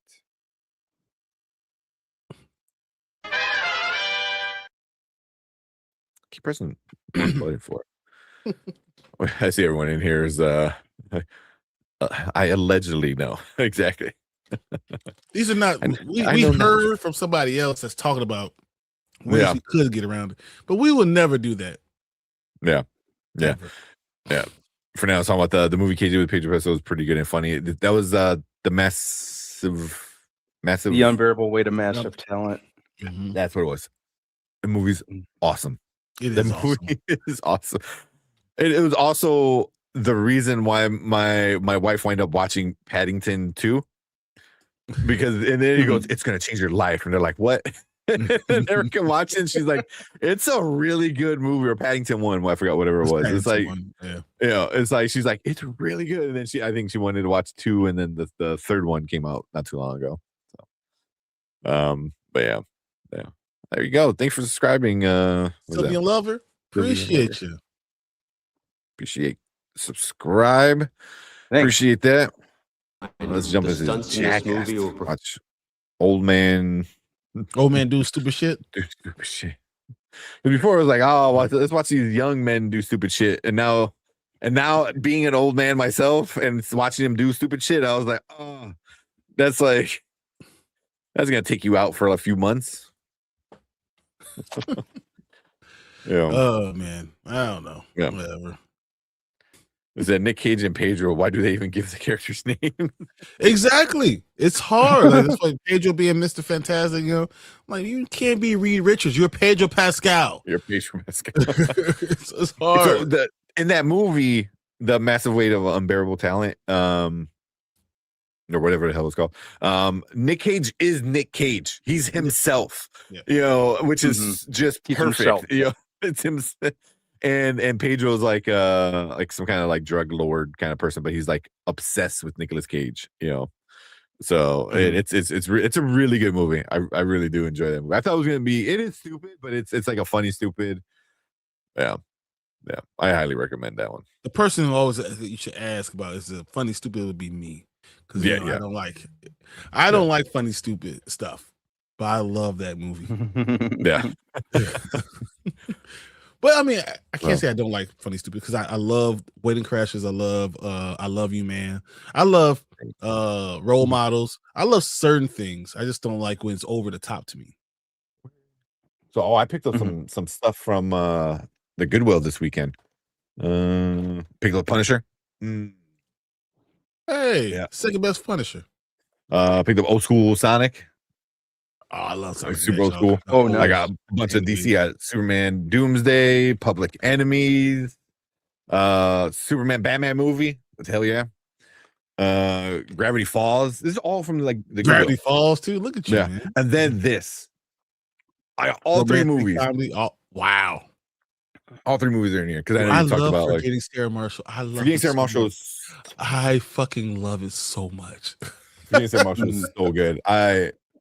Just what's his name? Jason Segel is great. So good. Oh. Yeah. Then I also bought this for the DS because I have like every Nintendo system, and it was like pretty cheap.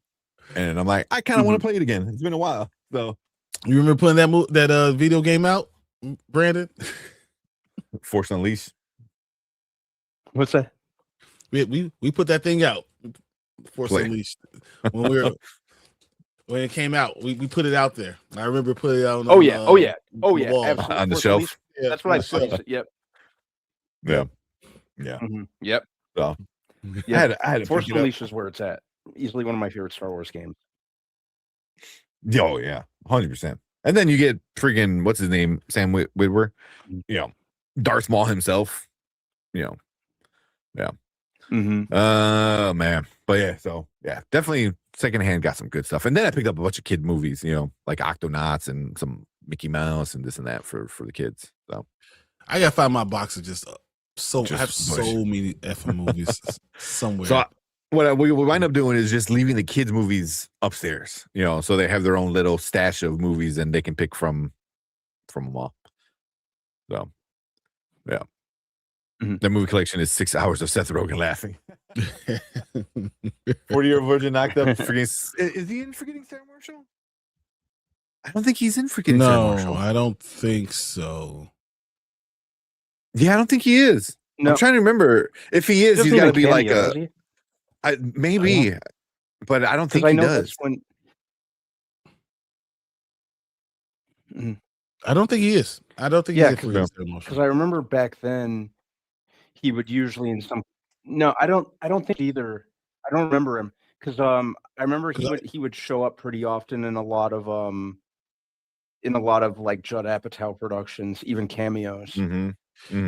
When did Pineapple Express come out? But yeah, what year? 2008. 2008. Oh my god! Because of that, Forgetting Sarah Marshall's also in 2008. Yep, and that's why I don't think he was in the movie. He's probably doing something else. He was doing Pineapple Express. Yeah. So that's why you get Paul Rudd and Jonah Hill, and Forgetting Sarah Marshall. Yeah, I like Jonah Hill's character in Forgetting Sarah Marshall. Yeah. What's the guy? Jason Bateman in Forgetting Sarah Marshall. He sure was in Forgetting Sarah Marshall. Jason Bateman was in Forgetting Sarah Marshall. Who does he play? I'm drawing a blank in Sarah Marshall. Was it? Oh, he's the the animal guy, the co-star. Yeah, the co-star of Kristen Bell's character. Yeah, that's right. Yeah, It's called Animal Instincts, or wasn't that her the TV show? Yeah, it's so stupid. Oh man. I know who was it. Jason Segel was talking about the new show he's in, Shrinking, and they wanted to get Harrison Ford. He's like, yeah, that was gonna be our main guy. He goes, but everybody wants Harrison Ford, right? So Harrison Ford, like, I guess, reached out to the people. They're like, hey, it sounds cool. I don't know the Jason Segel guy. Send me some stuff. So he sent him Forgetting Sarah Marshall, and I guess he got a message. He said he got a message from Harrison Ford saying like, hey, you're really funny. I like it. Also, like, you have a nice package. It's like he goes, you have a nice package. I was like, oh my god, because he I don't know if that's him or if it's like prosthetic or whatever, but he does end up being naked for a brief moment in Sarah Marshall. Well, hey, he's doing it for Mia Kunis. It's not the worst thing ever. yeah. Oh, Mama, you never seen like out of those three movies, Sarah Marshall is my favorite. Like, I Love You, Man, and Forgetting Sarah Marshall. Those are so good, so freaking 100%. Good.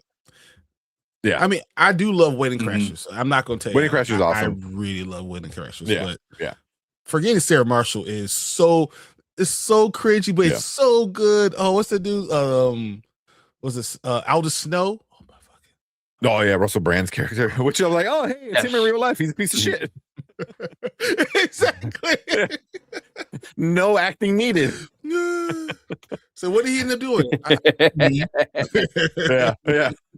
Yeah. So I highly recommend. Forgetting Sarah Marshall is a lot of fun. And I Love You, Man is a lot of fun. I Love You, Man is such a great movie, especially like I think for now, because like you have such that issue of like men, or I wouldn't say men, like young men, like 20-year-old, not having like male friendships, and how like it affects them here in this movie, like how it affects Paul Rudd's character, So because there's a part he goes, yeah, so it's just like how positive masculinity is, because like Justin Siegel's character in that movie, it was just like, yeah, like that's a dude, that's a friend, and that's like just a dude, So yeah, but also like that in in and he goes, the dick. He goes, give me some of that dick. Like, It's so, dude, you guys have to see. I love so it. good. Yeah. Those are great movies. Yeah, That's why I think I love Paul Rudd more in that one than I love in all of the other stuff. yeah. That's kind of like peak Paul Rudd for me.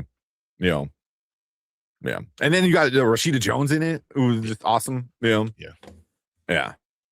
John Favreau is in it. He's in, and I forgot who his wife is, but they're like a horrible couple, but like they love each other to death.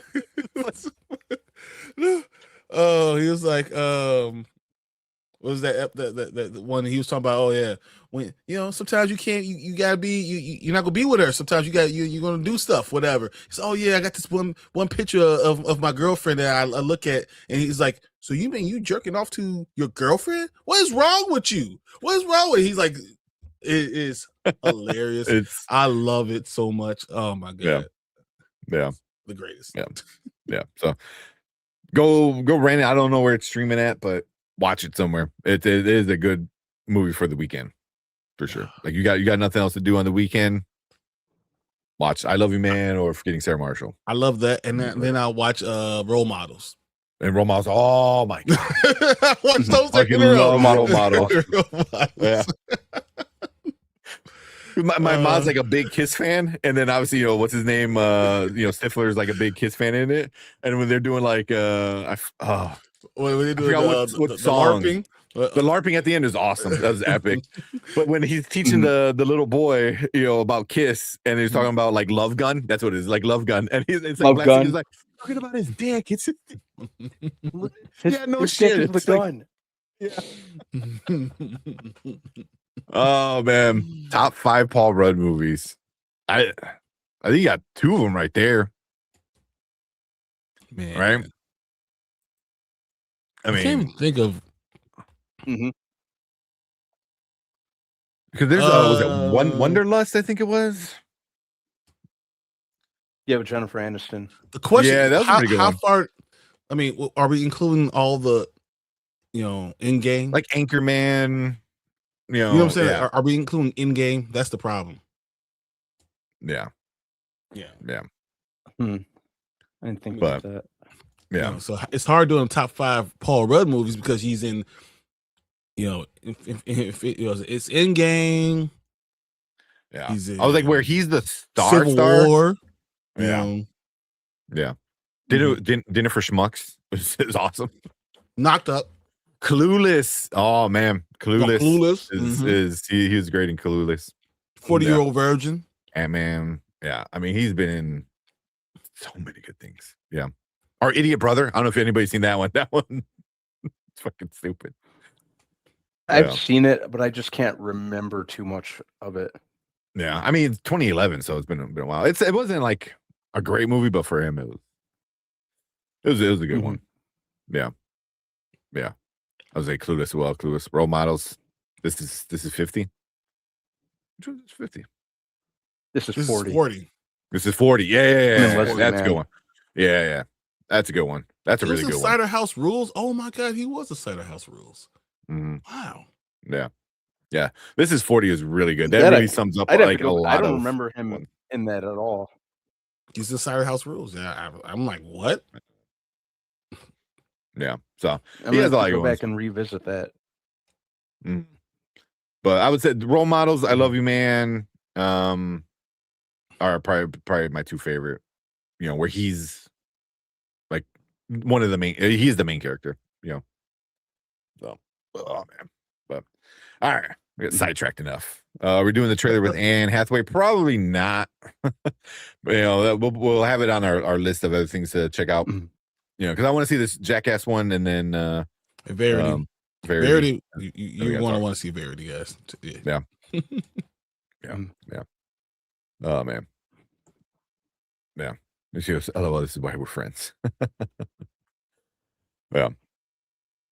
He was in Halloween 5, The Curse of Michael Myers, was he? I don't know. He was Tommy Doyle. The collector asked what the Anne Hathaway. Anne Hathaway's in Verity. Is that the one then? Oh, I don't know. It's what Dakota Johnson's in it, and Anne Hathaway, Josh Hartnett. Yeah. Okay. Oh, yeah. So this is the one. There you go. And Yeah. So we are gonna check that one out. Share the kiss thing and all that stuff. There you go. We are gonna watch that one. Yeah. Mama Bear. 25 months. You're awesome. We're talking about Paul Rudd. Yeah. He's the best. Paul Rudd's a lot of fun. Yeah. The dude looks like his son like is looks like a very much younger version of him, which is crazy.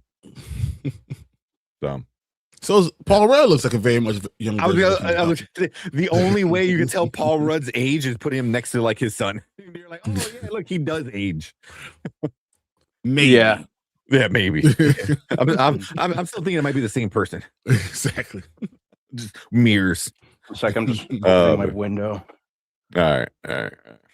I'll put my volume down to 0 during Jackass because I don't care about the movie. You don't like Jackass? I mean, I think Jackass is stupid as hell too. Stupid as hell. I mean, that's the whole point. It's just like I just don't like. No one's gonna no one's gonna flick me in the nuts without not getting punched in the eye and knocked the fuck out. Like, that's just not gonna happen. You don't do that to me. It takes me back to. It takes me back to my teenage years because I was very much all about, like getting into a shopping cart and getting pushed into a bush and throwing ourselves downstairs and stuff like that. So I was all about Jackass as a kid. So yeah, you ain't throwing me down no damn stairs. I'll tell you that much. Here you go. Because Mom Bear brought it up and I actually forgot about it. But yeah, just give me the Ben Affleck drop. Fuck it, reindeer games. I'm not Ben Affleck. You white? Then you Ben Affleck. Right, Wheeler? Yeah, you're white. That's true, I am white. That's true, I am white. So that's Role Models. If anybody hasn't watched that movie. Oh my god. Definitely go check that one out. Yeah. So if you like that, if you like Role Models, you love, I think, Forgetting Sarah Marshall and I Love You Man. It's very much, on the same kind of, style. I think I Love You Man's better.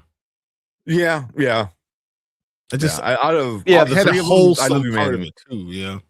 I really like Forgetting Sarah Marshall. I think I Love You Man, Forgetting Sarah Marshall, Role Models. I put it in that order. Dude, I would go to the Dracula play. Oh my God, yes. I would go to the freaking Dracula play. I would love it. That was my ringtone for a while. It was the if I see Van Helsing. Yeah, that was my ringtone for a while. So 100% I would go to that play. Oh man. That's awesome. But all right. Let's get back on track so we can talk about Michael soon. Let's the huge switch going from Paul Rudd to Jackass to Michael. All right, let's watch this last two and then get this done. Yep, let's go. All right, what is up? Welcome back to Spoiler Kings. We got another trailer reaction for you guys tonight. This one is the new Jackass Best and Last. Supposedly their last movie, but we'll see in 10 years when they need more money. Yeah. You gotta be alive then. I mean, did I say that? Yeah. It would be it'll be Jackass RIP. It's like that's how they decided to like kill themselves. It's that's all on screen. Yeah. Jeez. All right. Check it out. The stunts in this movie were performed by professionals. Hi, I'm Wee Man. I'm Bam Margera. I'm Preston Lacey. Hey, I'm Chris Pontius. So for your safety and the protection of those around you, I'm Dave England. I'm Danger Aaron. I'm Steve. I'm Ryan Dunn. do not attempt any of the stunts you have just seen. Hello, I'm Johnny Knoxville. Hello, I'm Johnny Knoxville. Hello, I'm Johnny Knoxville. Welcome to Jackass. Welcome to the first day of our last film. What are you feeling? I'm sad. Does it make you sad, Chris? No, I'm not in touch with my emotions. I would like to introduce you to our new cast member, Larry. Nice to meet you all. Big fans. Oh my gosh, he got you. Give me a bucket of water so I can throw it on Larry. Is that Bam Margera? He's actually in it. 25 replays, years though. and we haven't learned a goddamn thing. Can someone go get the shot collar for your penis? Poopy said he wants to try it. Hi, I'm Chris.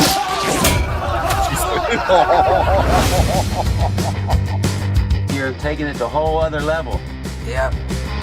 Look pretty happy about it. If you're gonna be dumb, you gotta be tough. Season 1.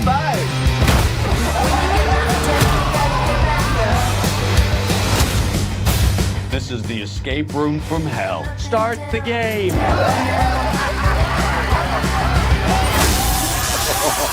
I think we're moving to the next room. If you're gonna be dumb, you gotta be tough. This jump sucks.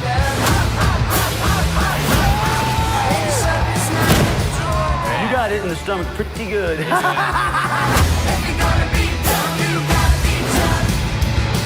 We are going to be making history today with the first robot prostate exam. This is what Jackass looks like at 50. You see the finger on that thing? That's not a finger. It's a claw. Let's let it rip, baby.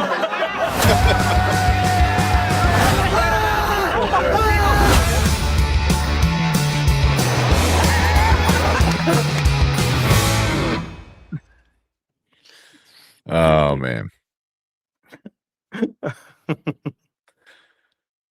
That's exactly what I expected. Pretty much. I wonder if Bam like signed off on some of the older footage being used then. Because all the old stuff was Bam was only in the old stuff. It didn't look like he was in any of the new stuff.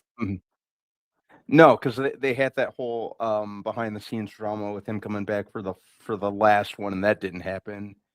Yeah. And now that it's coming back, I think it's going to be like pretty much all archival footage of him for this one.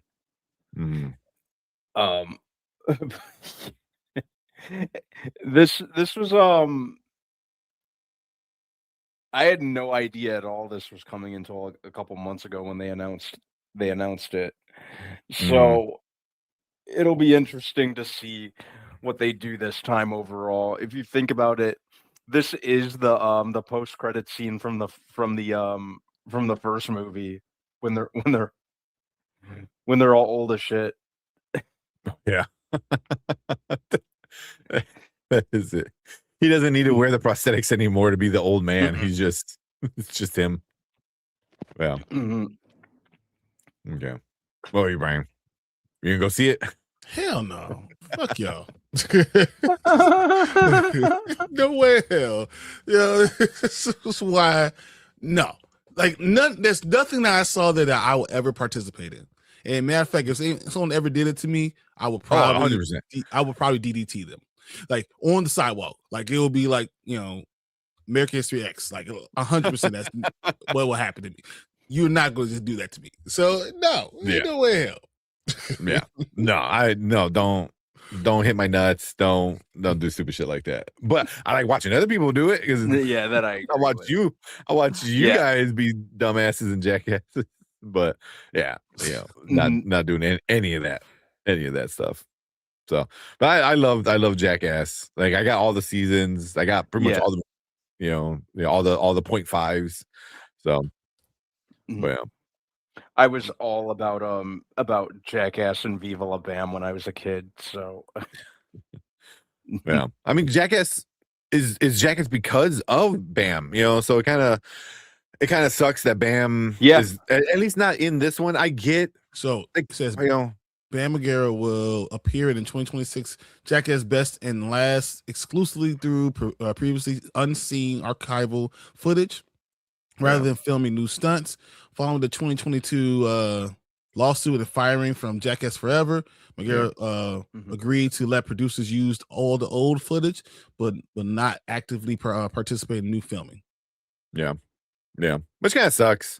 Because the whole thing was Johnny and the rest of the crew pretty much went to Bam and they're like, hey man, if you can't get off the drugs and get your life back together, like we're not gonna let you in the movie, and that's a big deal, and unfortunately, he didn't, and you kind of have to stick to your word with that, and as much as I appreciate like, those guys doing that for Bam and Bam just, being really mad about it. And I get why he's mad about it as well. But, as a friend, you're just like, like I'd rather have you be alive than my friend. If I had to pick between the two, like I'd rather have you be alive. So if you're going to be mad at me because we set this boundary and you broke it. Live because of it. Then... Yeah. So, and I know Johnny doesn't talk bad about, Bam. Bam is still kind of upset about it, but at least at the very least, he gave him okay to use the old stuff. So, which is cool. But and they probably pay him for it. They probably pay him 100%. 100%. It's a way for them to do it without allowing him to do new stuff. So yeah, I can see him doing that. Yeah. As much I really do wish like we would have got Bam, at least in the last one. But yeah, it is what it is and kind of sucks. But this looks funny. This looks very much like Jackass. So, and you got all the new people in there, from the last movie. So, yeah. I don't know. I love Jackass. It's just so stupid. Oh man, me too. When was it coming out? June? June. It's very June. Yeah. End of June. Yeah. Although I'm kind of like pissed off with Steve-O right now because Steve-O said some stupid shit. So I was like, you can't blame the drugs now for saying stupid shit. But you're stupid yourself. That's all it is. Yeah. But it is what it is. Oh man, it's just I treat these movies like Brian treats horror. No, exactly. Yeah, that's why women live long. There is that one chick who's in it now. I forgot what her name is. She's a comedian, but she was in the last one. I thought I saw her in the background a few times here. I can't remember her name though. But I would have to go back and revisit the last one. I can't remember. It was all right. Not my favorite. So. But but you get all the new people, which is always fun, But but this one looks good. Hopefully it is the last one because I'm kind of like these guys have kids. Chris Pontius has kids. It was like he does not need to be in a Speedo running around dancing anymore. Like, bro, stop it. Yeah, man. I'm glad you guys like it though, but it's just like man, like I'm good. Yeah, I'm good. Yeah. Oh man, but yeah, we'll finish that off with the Jackass trailer right there. But yeah, we want to hear from you guys. If you're a fan, leave a comment. Let us know. If you're not a fan, let us know too. You'll be skipping it. But leave a comment, hit that like button, hit that subscribe button. Come and join us when we do other trailer reactions like this, movie reviews, and other fun nerdy stuff as well. And we appreciate everyone in the live chat. You guys are awesome. Stick around because we're gonna move on to our next topic for the night. Oh man, it does look. It looks very much Jackass. Let's find out what the hell this is about. I was losing their damn mind off of this. Right? Stupid. Man. Oh man, professional idiots. Yeah. What Collector said, and I really think it's stupid for people to put themselves in harm's way just to make yourself popular. It's getting bitten by a poisonous snake. Yeah, but that's what you do when you don't have any other talent.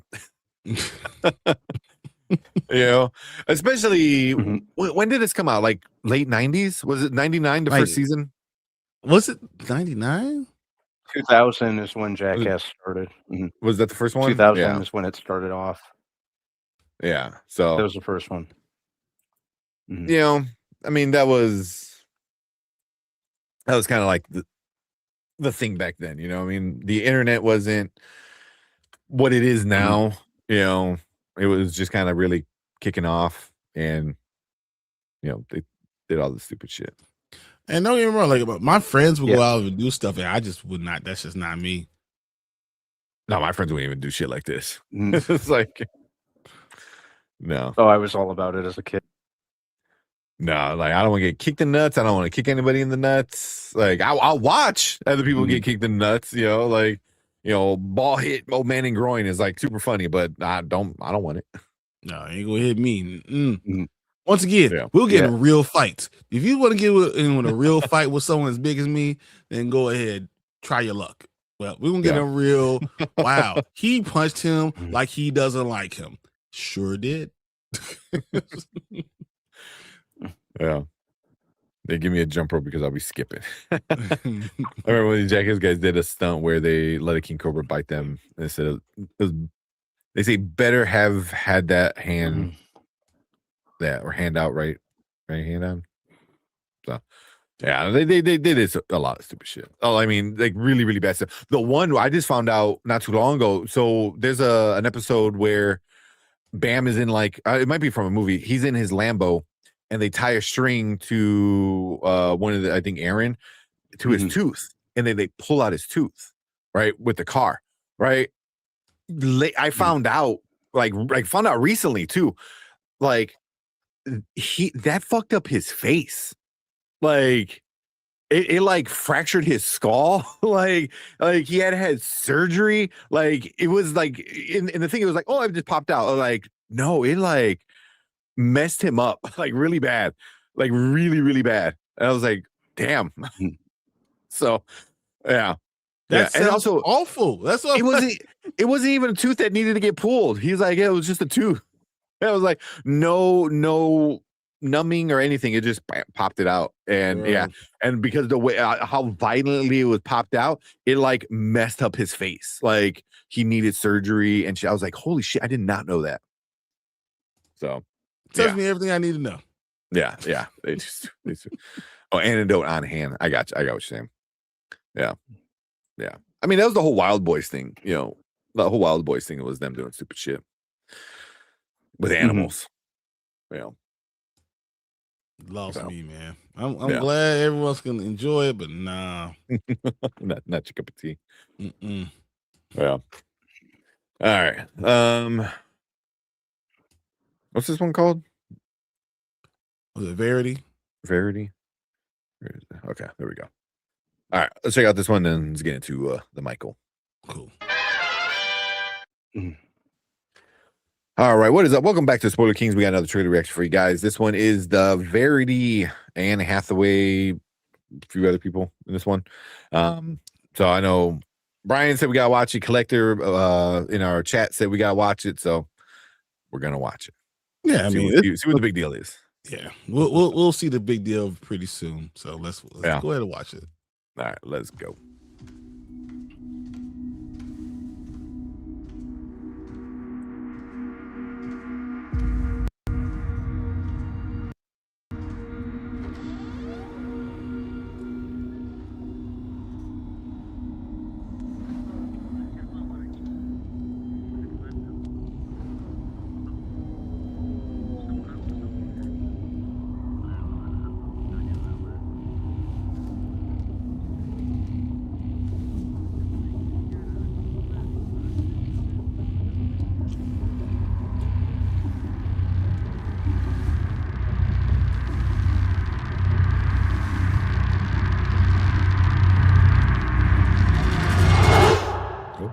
What the fuck? What's happening?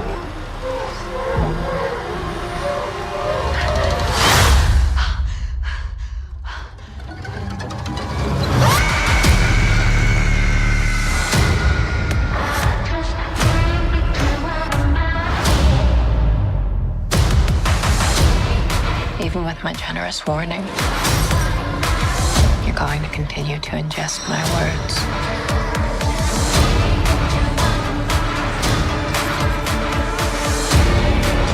But know one thing.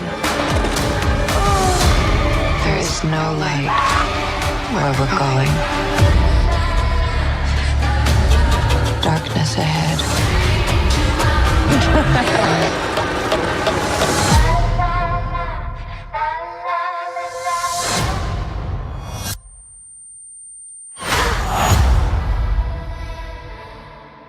Man, there you go. Oh, nice horror film in October. Yeah, that was eerie. Has me kind of looking over my shoulder a little bit.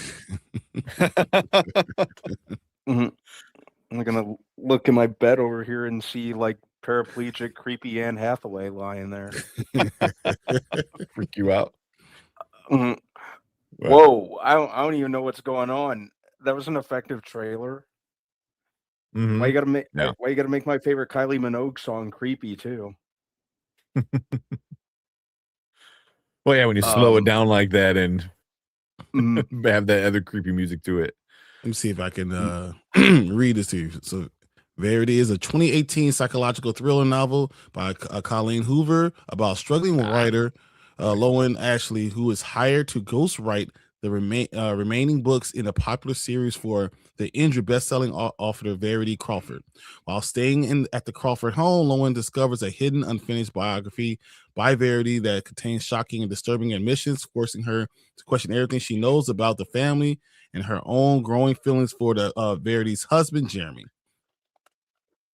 So, I would say Colleen Hoover. So that yeah, the fact that you are there to work for the one person and you get down with her husband, yeah, you deserve anything that happened to you.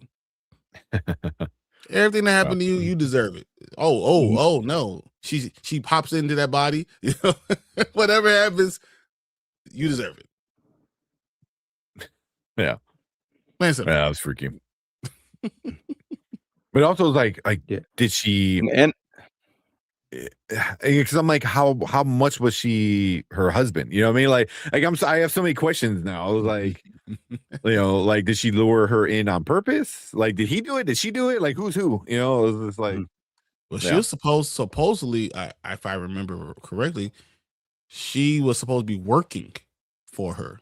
Mm-hmm. She fell in love with her husband. That's what it said. Yeah. So. You see, one with a married dude is definitely grounds for haunting.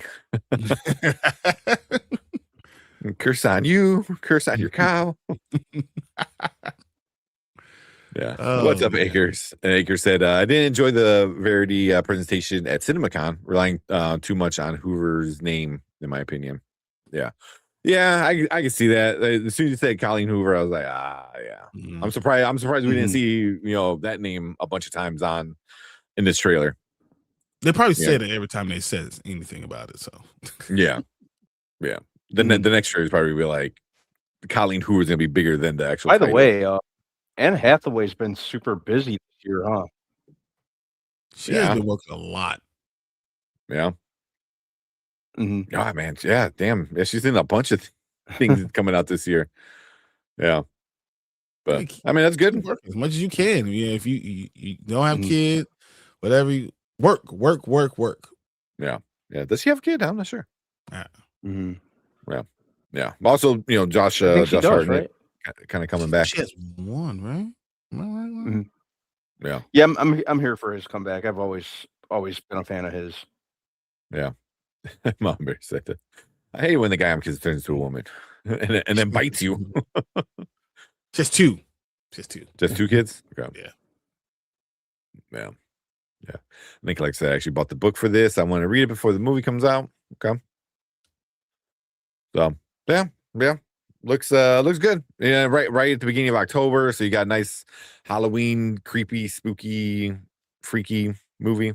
So I'm down for it. I kind of want another trailer though. I kind of want a little bit more. I need info. more to know. I need to know a little bit more. But for a teaser, that's a good teaser. That was a good teaser. Like, it's very much like what's going on. So I'm way more interested in it now. So, but cool. Same. Yeah. This is my first time really paying attention to it. Yeah, same. I didn't even heard about it until we watched it right now. So, yeah, we want to hear from you guys. So if you're watching on the replay, leave a comment. Let us know what you think about this trailer. Did you read the book? Are you going to go check it out? Leave a comment. Let's chit chat in the comment section. Make sure you guys hit that like button, hit that subscribe button right down there. And join us when we do other trailer reactions like this, movie reviews, other fun, nerdy stuff. And if you are hanging out in the live chat right now, you guys stick around and we're going to move on to our next topic.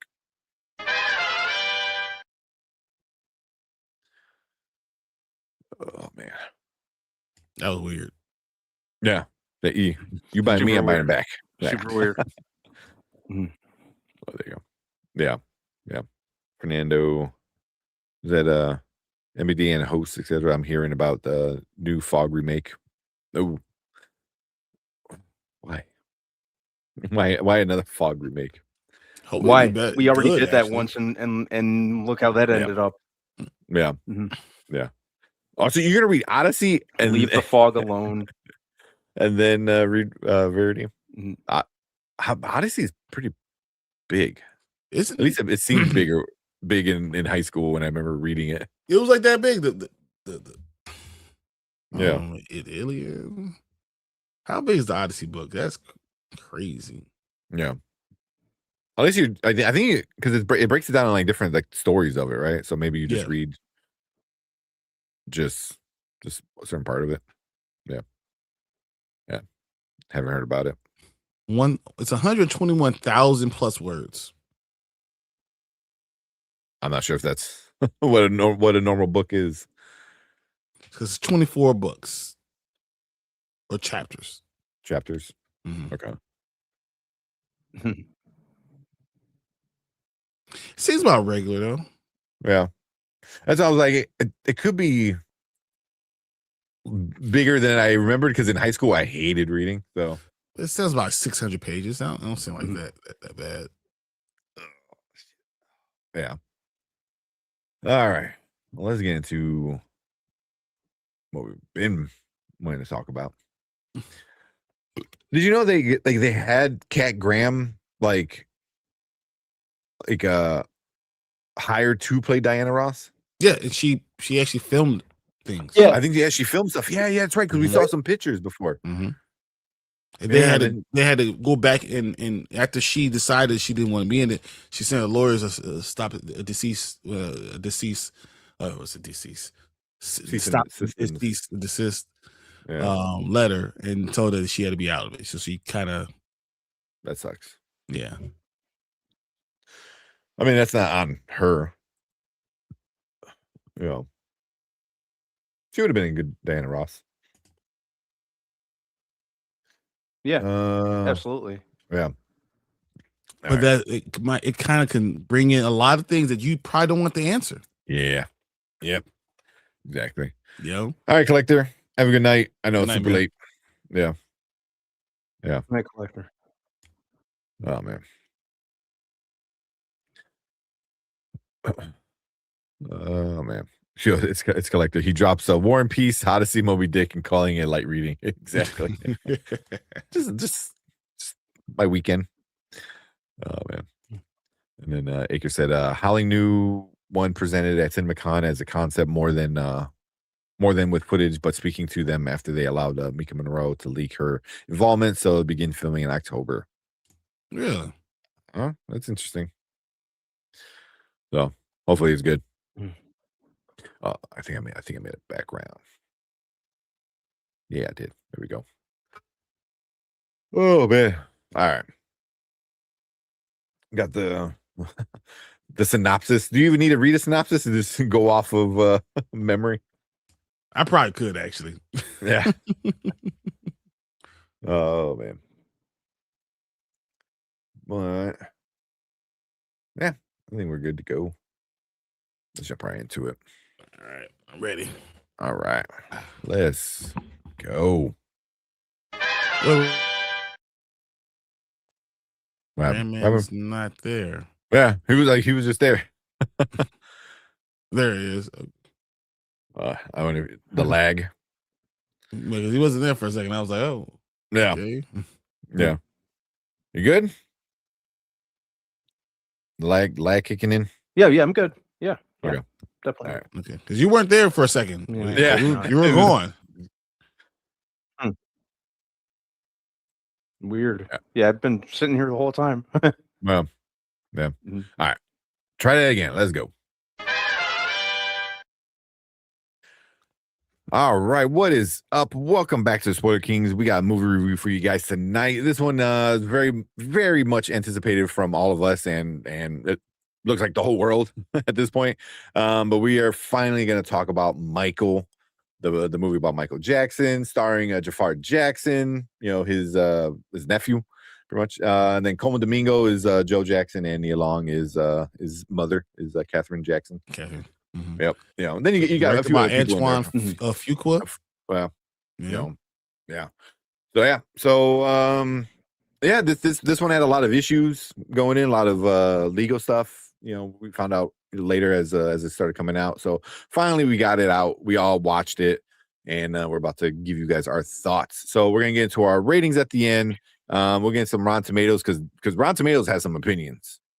I don't know if they're right opinions, but they got opinions, yeah. But yeah, so we'll get into our ratings, and then we'll get into our likes and our dislikes. But before we do that, Brian, you got a quick rundown of what Michael is about? Michael Jackson. No, I was kidding. The story of the pop superstar Michael Jackson, from his extraordinary early days in the Jackson 5 to the visionary artist whose creative ambition fuels a relentless pursuit to become the biggest entertainer in the world.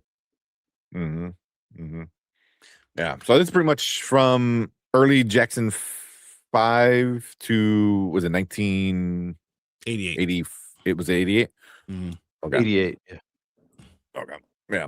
So we're gonna get to all the details, spoilers, I guess, if you don't know Michael Jackson's life, but we're gonna get into all that stuff, all of our likes and dislikes. But we'll start off with Brandman. What you like about this movie?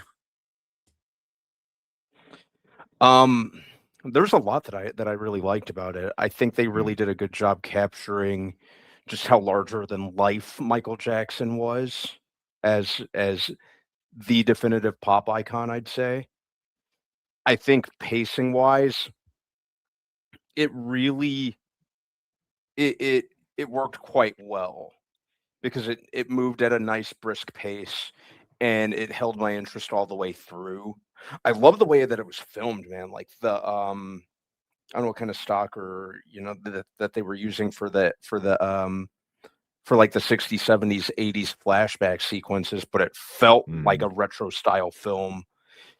I think that they got enough of the key landmarks of Michael Jackson's career, like getting played on MTV and making his music videos more than just music videos, the Jackson 5, him going solo, how many copies that Thriller sold. So even though there's more as a Michael Jackson fan I would have liked to see, I think they at least tackled the main points. Jafar Jackson, man, that just wow. Career in front of him as an entertainer.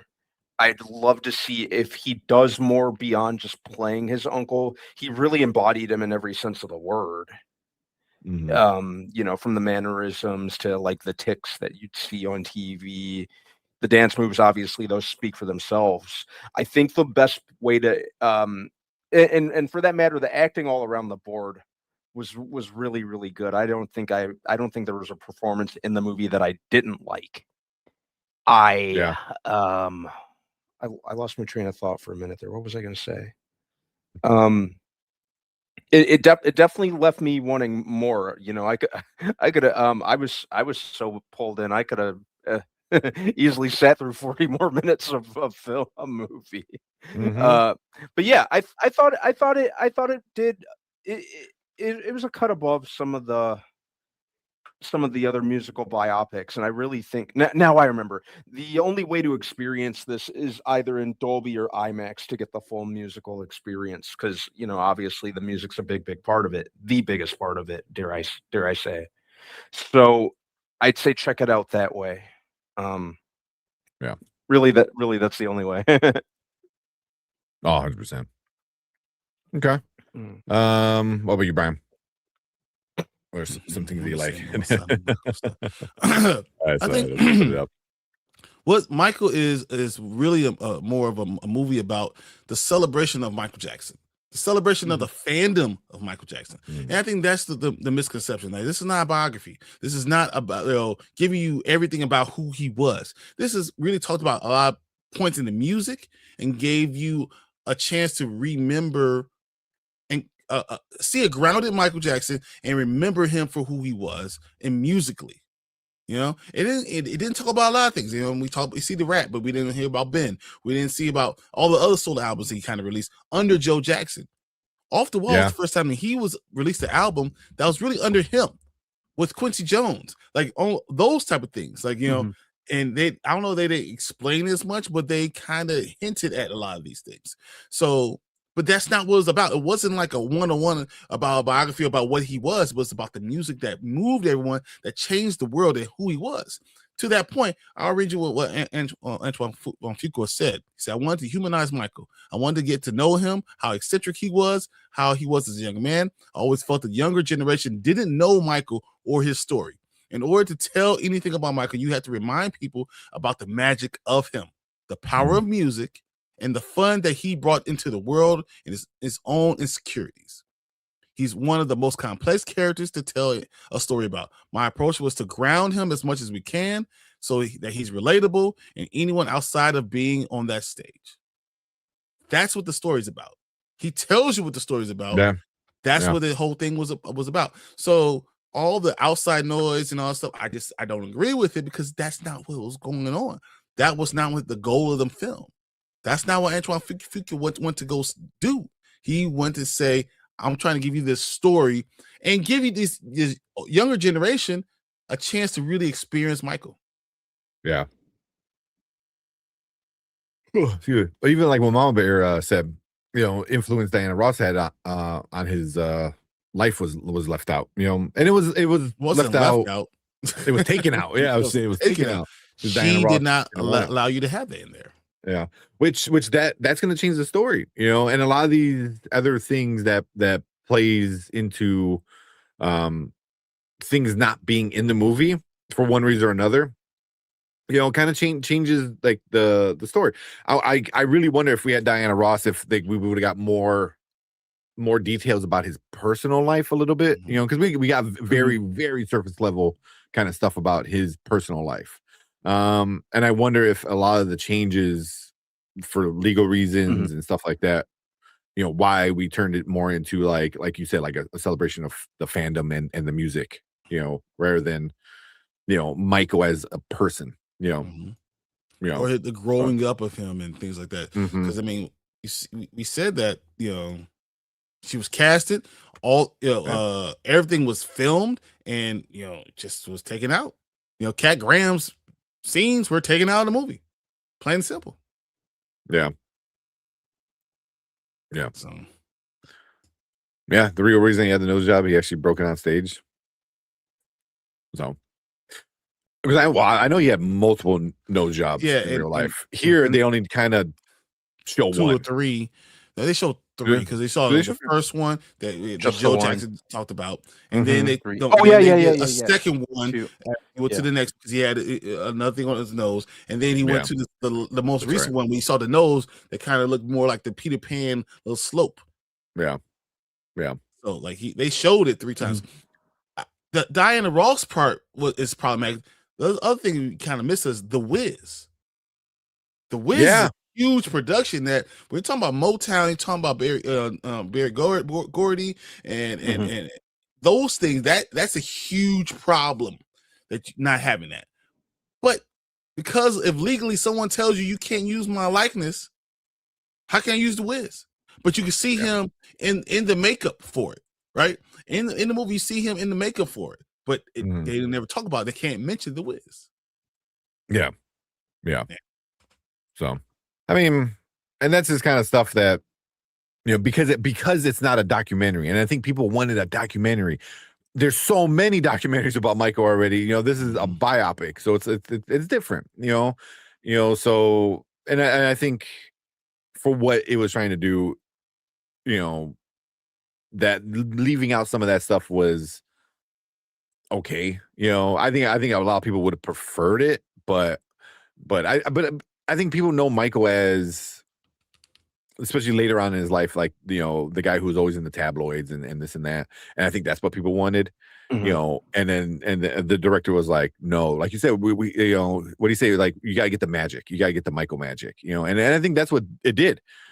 It after watching this, I know, you said it with your girls, Brandman said it. I'm sure a lot of other people, after watching this, you just want to listen to Michael Jackson music. Like that's just, like, how can you not? It just gets you so hyped, and you're just like, oh yeah, damn, like, it's so great. Like, you want to watch Thriller, you want to watch Beat It, you want to watch these, like, movies that he wanted to make, kind of thing. Moonwalker is off the chain. I don't care. Moonwalker is God. awesome, guys. And he turns into a spaceship, and the kids are he flies off. Bro, let's go, Moonwalker. I watch that all the time. Kids looking at the little bar, you see the entire Smooth Criminal. Yeah, man. Outside in the back, outside the little bar, doing the dance moves and everything. And come on, man. Mm-hmm. Yeah, it's so good. Yeah. I mean, and then the dude has like such a big life. You know what I mean? Like everyone followed him at such a young age. It's so hard to put everything in the movie. In a movie. Unless you want a 6-hour movie. Like. You're gonna have to cut some stuff, and you're gonna have to kind of like simplify other things, and you kind of have to pick what story do you want to tell? Do you want to get into the drama, or do you want to get into the music? And I think going with the music was the right way to go. Yeah, I agree. I think going with the music was a big thing, but there's things that I would love to see, but you understand what this is Hollywood.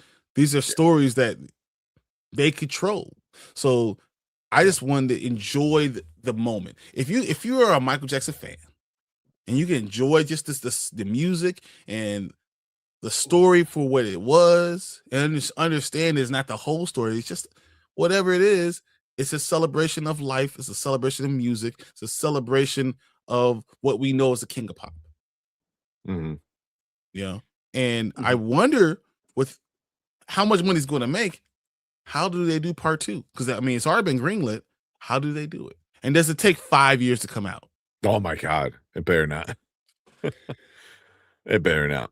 I think. Oh man, I hope not. Yeah, I hope not.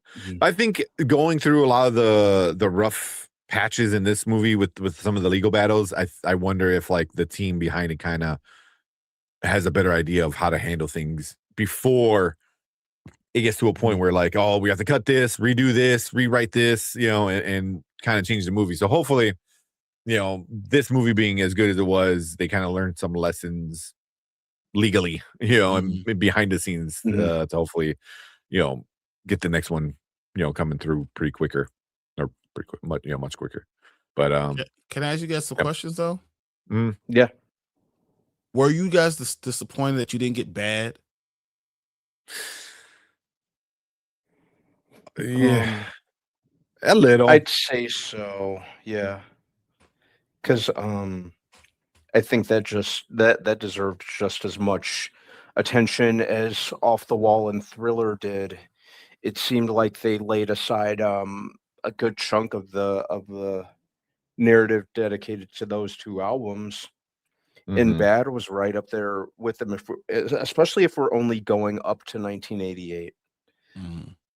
I was kind of left unfulfilled and a little disappointed that we didn't get more of that. So to answer your question, absolutely. Yeah. Did it go to 88? Because I know with the Victory Tour, did it? Because I remember the Victory Tour. That's 84, right? I think it was. No, the last one was 1987. Because remember, when his hair caught on fire because of the Pepsi scandal. Yeah. When that happened, he went back to the Victory Tour. Yeah. And finished it later. Yeah. He wanted to do it for the family. Yeah. So, well, I mean, if they go and do the second one, which we all think they will, I think they might start off with Bad, which is not a bad idea. You know what I mean? Like, you kind of left off, kind of this movie with kind of like, all right, he's done with the family stuff, and now it's gonna get into more of his own stuff, and then starting off with like something like Bad right off the bat, might not be a bad idea. So, yeah. Going back to Thriller, I know this is kind of off topic. I just kind of thought about this, but one thing, this didn't take away anything from the movie for me, but when he was when he was watching that horror movie montage and that led on to the Thriller video, the making of the Thriller video.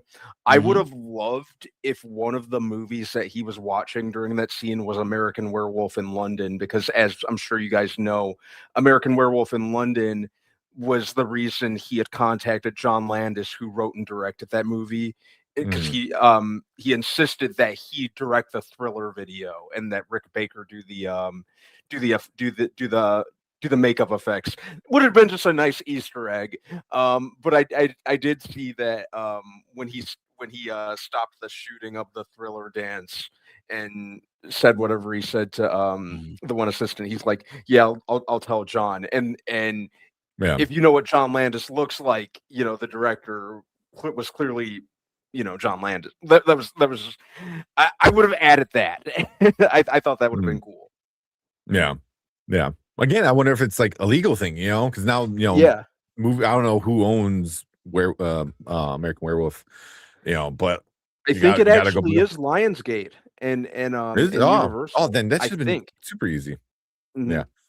I mean, at this point, Paramount is going to own, or not like Paramount, Lionsgate. Yeah. Yeah. Well, we'll see. But one thing you guys didn't bring up was what's his name? The young actor who played, young Michael, Giuliano Valdi. Valdi, I think it was. He was amazing. Yeah, he was. He was amazing. As just this young kid playing Michael, I was like, it's the voice. Yeah, the voice, like, man, God, I and that's why people are like, oh, you didn't get into any of the issues when Joe whips him in front of just everybody, in the hallway of the house or whatever. It was like, damn, man. I was like, how do you film that? And I know Coleman Domingo is a professional, the utmost professional, so I'm sure he handled it well, but just to do that like on camera, like to a kid, was like, even though I know obviously it's acting and stuff like that, but the way he acted after that, and everything, and like I don't know. He was great. He was really, really. I did not expect like that kid to be like that well, like, but yeah, and you also the transition. Oh, sorry. Sorry. Go ahead. No, I was just going to say the transition from the child actor in Giuliano to Jafar. It felt pretty naturalistic. You could buy that was the grown up version of him. Yeah, good job. Yeah, that's all I was going to say. What were you going to say, Mark? It didn't bother me much. I talked about this with Danny and Anzo earlier and said, this is kind of how it was, especially in the Black community during the 1960s and 70s. So like that's, of course, Joe Jackson took it to an extreme because they showed it as a montage of him having to pick out which belt he's going to use. Yeah. And that's something that's in the Black community is talked about. You had to go, when in the 40s and 50s, they had to go pick out the switch you're going to get. Now, you're talking about the 60s and 70s, you had to go choose your belt. Sometimes they had your siblings go choose which belt you're going to get beat with. That was part of how things work. Joe always went overboard and took it, and it just seemed like he made him even more villainous. But it didn't bother me because I know that's also part of how things are. Well, I'm not saying like that bothered me. I'm just saying like as an actor, as hey, what we're doing today? Oh, you're gonna beat this little boy. Like that. Like, that's your job today. You know what I mean? It's like, and, but it looks. I'm sure they had padding and stuff like that, but it was like, damn, like, like it just was. Coleman being 56. That probably won't bother as much. That's probably how he grew up. Yeah. Him being 56 is probably not gonna bother him as much because he was born in 69. So like that's how he probably grew up. Yeah, but I'm saying like he's not gonna actually beat this little boy. You know what I mean? That's the thing is like so like you have to have this like anger, and it just shows how good Coleman Domingo is as an actor, because like him as Joe was like he was so good, but like the little boy, acting, after something like that was like, I thought very, very well done from him, because like, screaming, like he was like, it was like he was actually doing it.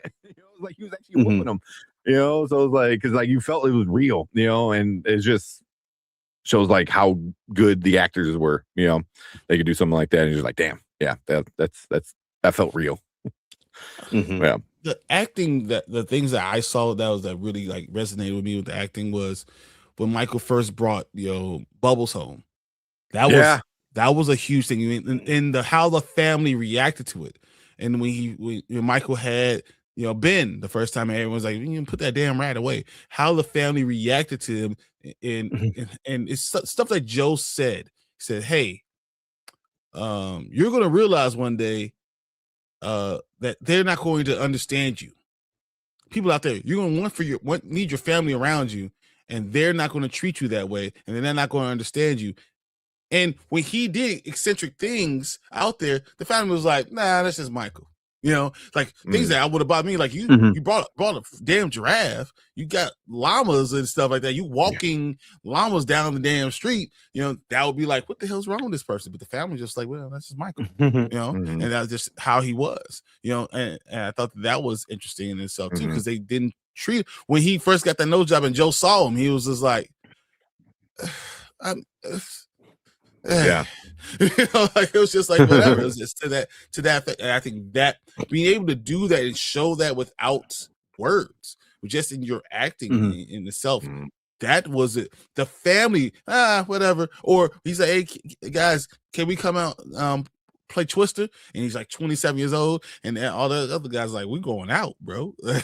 Yeah. One guy's like, I got a family. Like, that was intense for me. I felt like that was really showing a lot of different things, and the way he felt even more alone, even within the family, but they still accepted him for who he was. Yeah. They still loved him, but he was still like an outcast. That's why I like the scenes where they kept showing him and his mom, just on the couch watching TV, popcorn, ice cream, or whatever, and it was just like as normal as he could be, kind of thing, while he's being, Michael Jackson, like you're the king of the world at that point, and he just wants to hang out, how like, and they do a really good job on how he was really like desperate for friendships, that I thought that did a good job, Yeah. The Bubbles thing was great, and then I saw Jafar Jackson actually went to go visit Bubbles at the sanctuary he's in. So I kind of want to see the video, because I wonder if like Bubbles starts freaking out, like, oh shit, like run, you look like him. Dude, I'm not going to sleep with no damn chimpanzee in my damn house. Yeah, no. Rip my face off? No, I ain't having yeah, that. there's absolutely no way.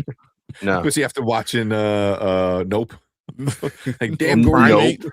Yeah, primate. Yeah, exactly what it's. Yeah. But it's just like he like instantly, and even like the way the CGI Bubbles I thought was like really good. When he first meets him, he's like, yeah, come here, and like Bubble like it looks like they make him smile, and he comes and hugs Michael, and then yeah. So yeah. Well, other stuff too.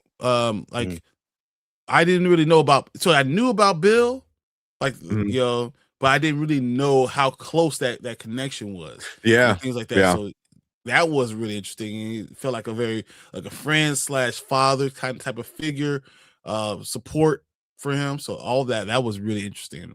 I thought that was cool. Yeah. Myra said the look Bubbles had for Jafar was recognition. Yeah, I gotta hopefully they have like some video. You kind of want to see that. I mean, didn't you kind of feel that once we got into like the second and third nose job, how Jafar was looking? There's times when I glimpsed, I was like, man, yeah. Are you Michael? Like, like it really looked like him. Yeah. Yeah, he did a really good job with making him look like Michael. Yeah, that was my whole thing. They did a terrific job with that. What about the blending of the voices? So they used Jafar's voice along with blended Michael Jackson's voice for the audio. So they blended the two voices together. That's why some songs sound like it's just Jafar, but it still has that Michael Jackson kind of it thing part of it. So they blended the voices together to make one solid thing. And I think that's phenomenal in itself too. Yeah, I didn't know that's what they did, because I was gonna ask, so like I couldn't tell, all the time, like because some sounded more like just Michael's recordings, and some sounded more like Jafar singing, because as good as he was, he's no Michael, so they blended the voices. That's interesting. I didn't know that. I like that. Yeah, that makes sense. Yeah. Were you surprised that we didn't get any Brooke Shields? He was a good singer. We didn't get any Brooke Shields. We didn't get any romantic relationships. We didn't get anything, any of that stuff. No. And I wonder if they would save it for the second. I had a feeling in the back of my mind. Yeah, I was gonna say that's something they really should go into for the second one. They'll have to switch it up and do something a little bit different for the second one, just for the sake of keeping things fresh. And his romantic life definitely needs to be included, I'd say.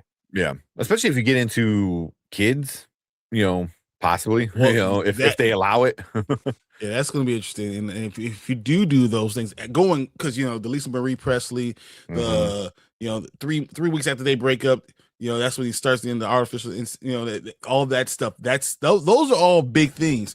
But Brooke Shields growing up, that was a big relationship stuff, that people knew about, that they went out and stuff, and that wasn't even there at all.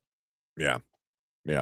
I mean, they took this movie and was like, it's gonna be about the family, and it's gonna be about his music, and like that's really about it, man. It gets a little bit into like kind of his personal life, very, very, very surface level, which, I mean, and that's kind of like what a lot of people are complaining about, like over on Rotten Tomatoes, a lot of the critics and everybody's like, oh, it's a Michael story that has no Michael in it, and I was like, I mean, I get what they're saying, but also it had this. They told you what they're going to do. This is about him finding his voice. This is the artist of Michael Jackson, not necessarily the man of Michael Jackson. Yeah. So, yeah, I mean, and that's why I think a lot of people, especially critics, were expecting the drama, and that's not what they wanted. Yeah, so. No one wanted, but if you are lawyers or the family of Michael Jackson, why would you want to do that? When you're talking about someone posthumously, right?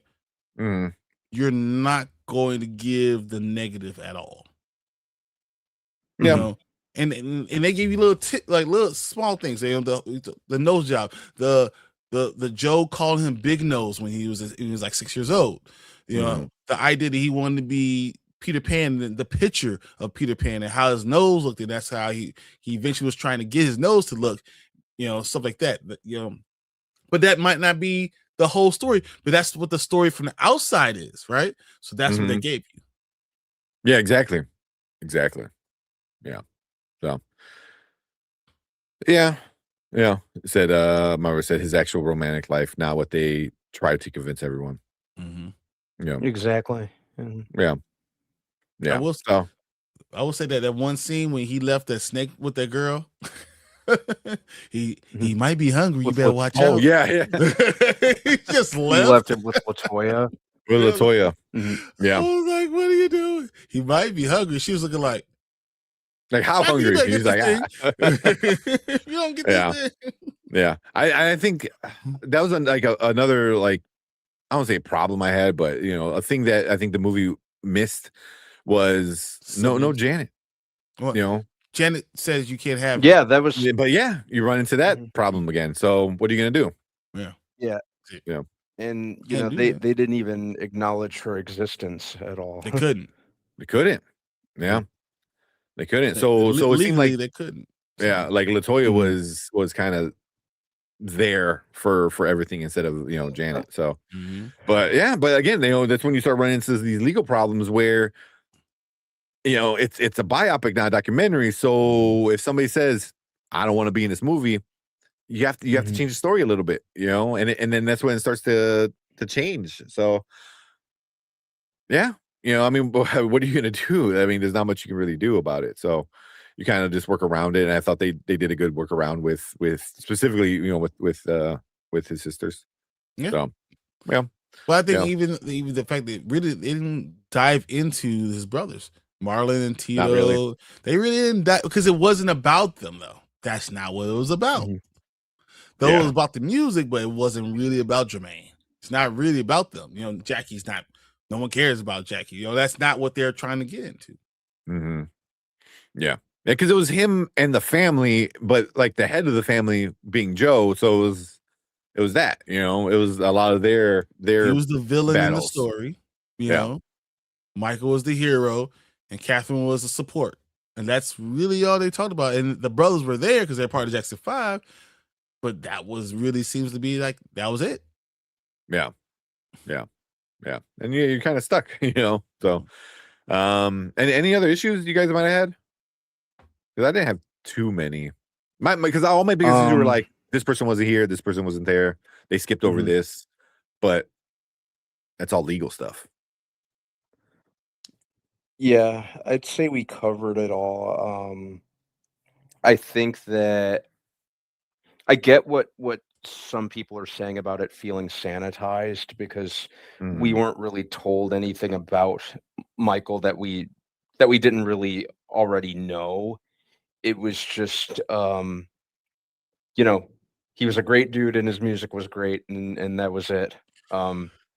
So I get what people are saying in the sense that there were some points, not the whole movie, but there were some points where I kind of had the same problem that I did with I had the same issue with Bohemian Rhapsody in the sense that sometimes I didn't feel like I was watching the actual Freddie Mercury, Michael Jackson as a person so much as I felt like I was watching a caricature of them at times. It didn't go as overboard as Bohemian Rhapsody did, but admittedly at times I kind of got that vibe, that feeling. Yeah. Okay. What about you, Brian? How many times did you guys see it? I think Brian, you saw it today, right? So I'm assuming just once. Like yeah. I got I've seen it 3 times so far. I've seen it 3 times. You saw it 3 times? Saw it on Wednesday. I saw it on Friday, and then I watched it yesterday. So I saw it 3 times. And I'll say this: there's scenes that are just phenomenal. I think there's things that they did, like when you see the concerts, and I don't think you really understand how people were literally passing out all the damn time at Michael Jackson concerts, and to the point where everyone knew you passed out. They just crowd surf you all the way to the front, and they put you in an ambulance and then send you off. It was just a regular event. He will be singing, people be almost touching them, and they be passing out. That was real. So I thought that was kind of cool, showing how big of a star he was and how many people was packed stadiums just to get a glimpse at him, and how his life really becomes a bubble because of how big of a star he was, but it was that way from him being a child, him growing up. He was always in a bubble. It was hard for him to do those things. So I thought that was pretty cool seeing that. My kids asked me about it, not just the songs, but just like, so Dad, so he couldn't just go to the mall. It's like, goes to a mall. You saw we went to a toy store, right? Yeah. And he's there for 3 hours signing toys and everything like that. And you realize those toys that he signed are worth millions of dollars if you touch them, because that's how big of a star he was. And I enjoyed seeing that, and for another person to be able to see it, for another era to be able to see these things, and that's my joy, my reliving of my fandom and seeing it through a fandom's eyes. Yeah, because if you want the nitty gritty details and drama, I was like, grab one of his dozen documentaries. You know what I mean? Like they get into all of it. You know, so this was about the fandom. You know, I think that's the perfect way that you said it, Brian. You know, it was about the fandom and just the magic. You know, yeah, because it was. When he was on stage, when Jafar was on stage doing his thing, all those scenes were epic. You know, when they're filming, things, when they were practicing Beat It, like on stage, I'm like, that was awesome. You know, like, and that was just dancing. Dude, the music wasn't even there. It was just them dancing. It was like Motown 25 was so good. Motown 25 was so good. It was he practiced those moves. He knew when to do the moonwalk. He knew when he did certain things. Like it was so good. But bro, the Bloods and Crips. Yeah. When he brought the Bloods and Crips together and they were like, can I have an autograph? And like no one was worried about being the leader of the Bloods or leading the Crips. They were like, bro, we about to meet Michael Jackson. And you see Bill's like, bro, why are we doing this? So we really gonna do this, huh? And Mike's just like, I'm good. Yeah.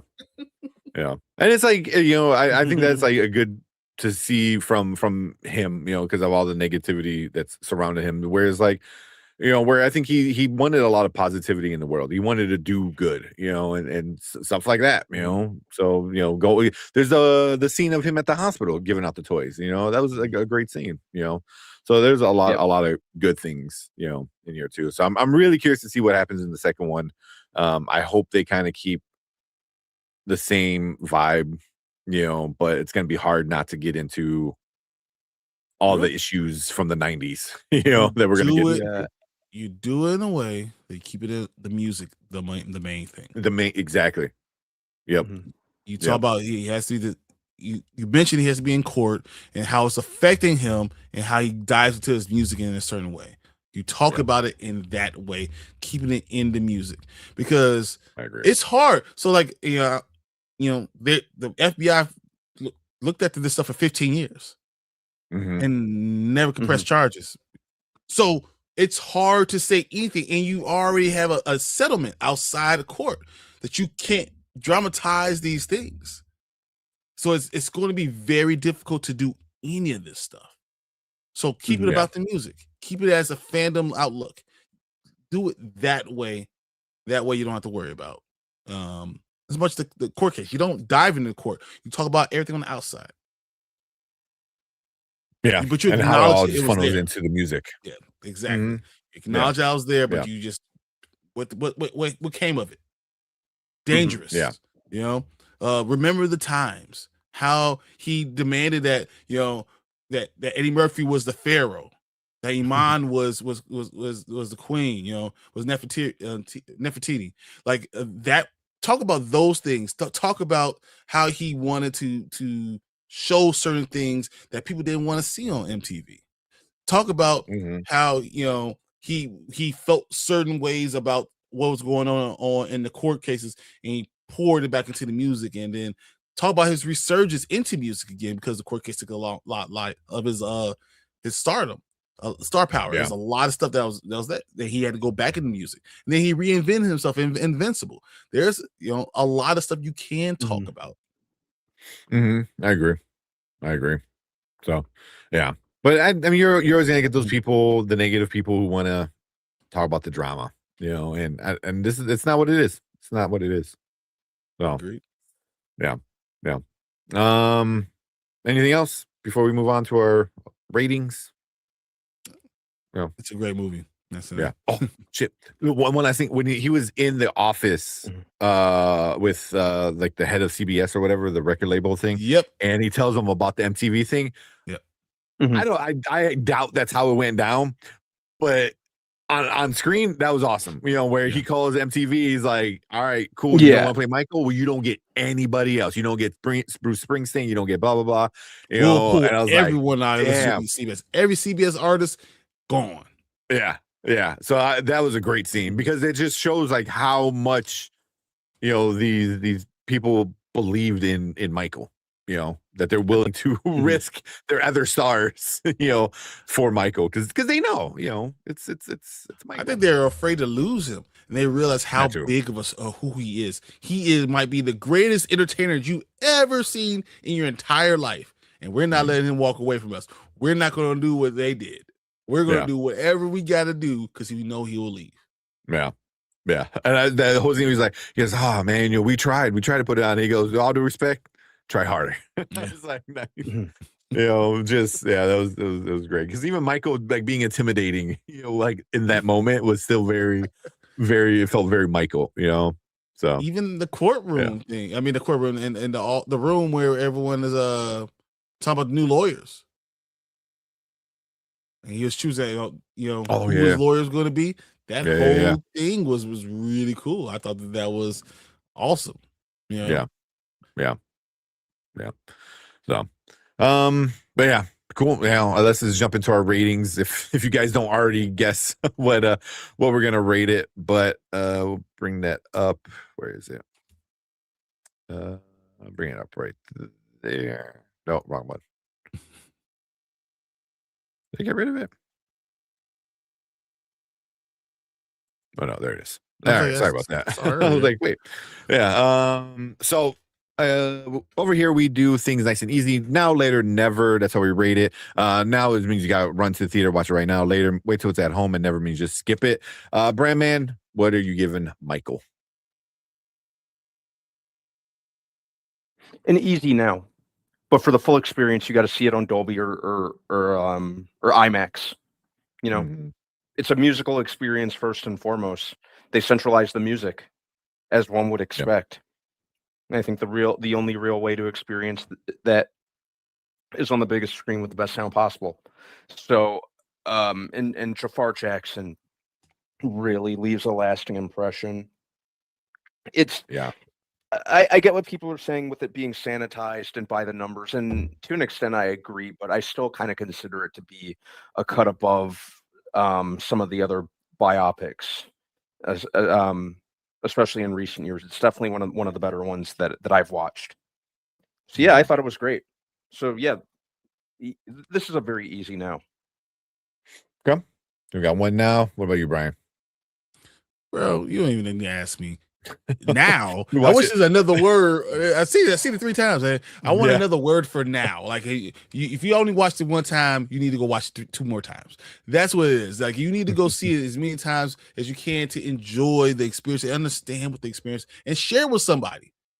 Share it with somebody else. Take someone that hasn't seen it. Take your grandmother, take your parents, and go see it with them too. Experience it multiple times. Enjoy the movie. This is a phenomenal movie, to a point where, because I know what it is, I understand what it's trying to do, what Jafar did, and what Coleman Domingo did, and what Nia Long did. It's in my top 3 biopics of all time. Yeah. Not musical biopics. Biopics. So I'm talking about Malcolm X. I'm talking about Ray. I'm saying this one, I think, is better than Bohemian Rhapsody. You know, I think Jamie Foxx and Ray is probably better than Jafar, because he became Ray, and to a point where you see it. But it's like Malcolm X with Denzel and Malcolm X. We got Ray with Jamie Foxx. I'm gonna go with Jafar right here with Michael. That's how much I think this is a now. Yeah. Dang. Yeah, I put it up there with like great freaking biopics. Yeah. Because I mean, that for me is like my other favorite musical biopic would probably be Bohemian Rhapsody. And then by the end of this one, I was like, oh, this is better. You know, and I mean, it's not like, because it's like Bohemian Rhapsody sucks. Bohemian Rhapsody was awesome, but this one just, I don't know, it just hit. It just hit better, you know, and I don't know what it was, you know, maybe it was the music and Jafar and just maybe a little bit of everything, but yeah, it just was great. It was great. But yeah, I'm giving it a now. Like, yeah, go watch it. Watch it on the best screen you can watch it, you know, with the best speakers, you know, go see it in theaters. Yeah, this is a must see. You can already pre-order the Steelbook 4K. You know, and they're gonna have multiple versions of it on top of that. So that just shows you how much they already know this movie is gonna be a hit. Is they're already doing multiple versions of physical media, which is something they don't do that often anymore. So yeah. So the budget for this movie was $155 million or something like that. Something like that. And it's already at $218 million in the first weekend. Yeah. It's crazy. Yeah. It's gonna hit a bill. It's gonna hit a bill without a doubt. People are gonna go watch this multiple times. People are gonna watch it multiple times. International numbers are gonna be huge.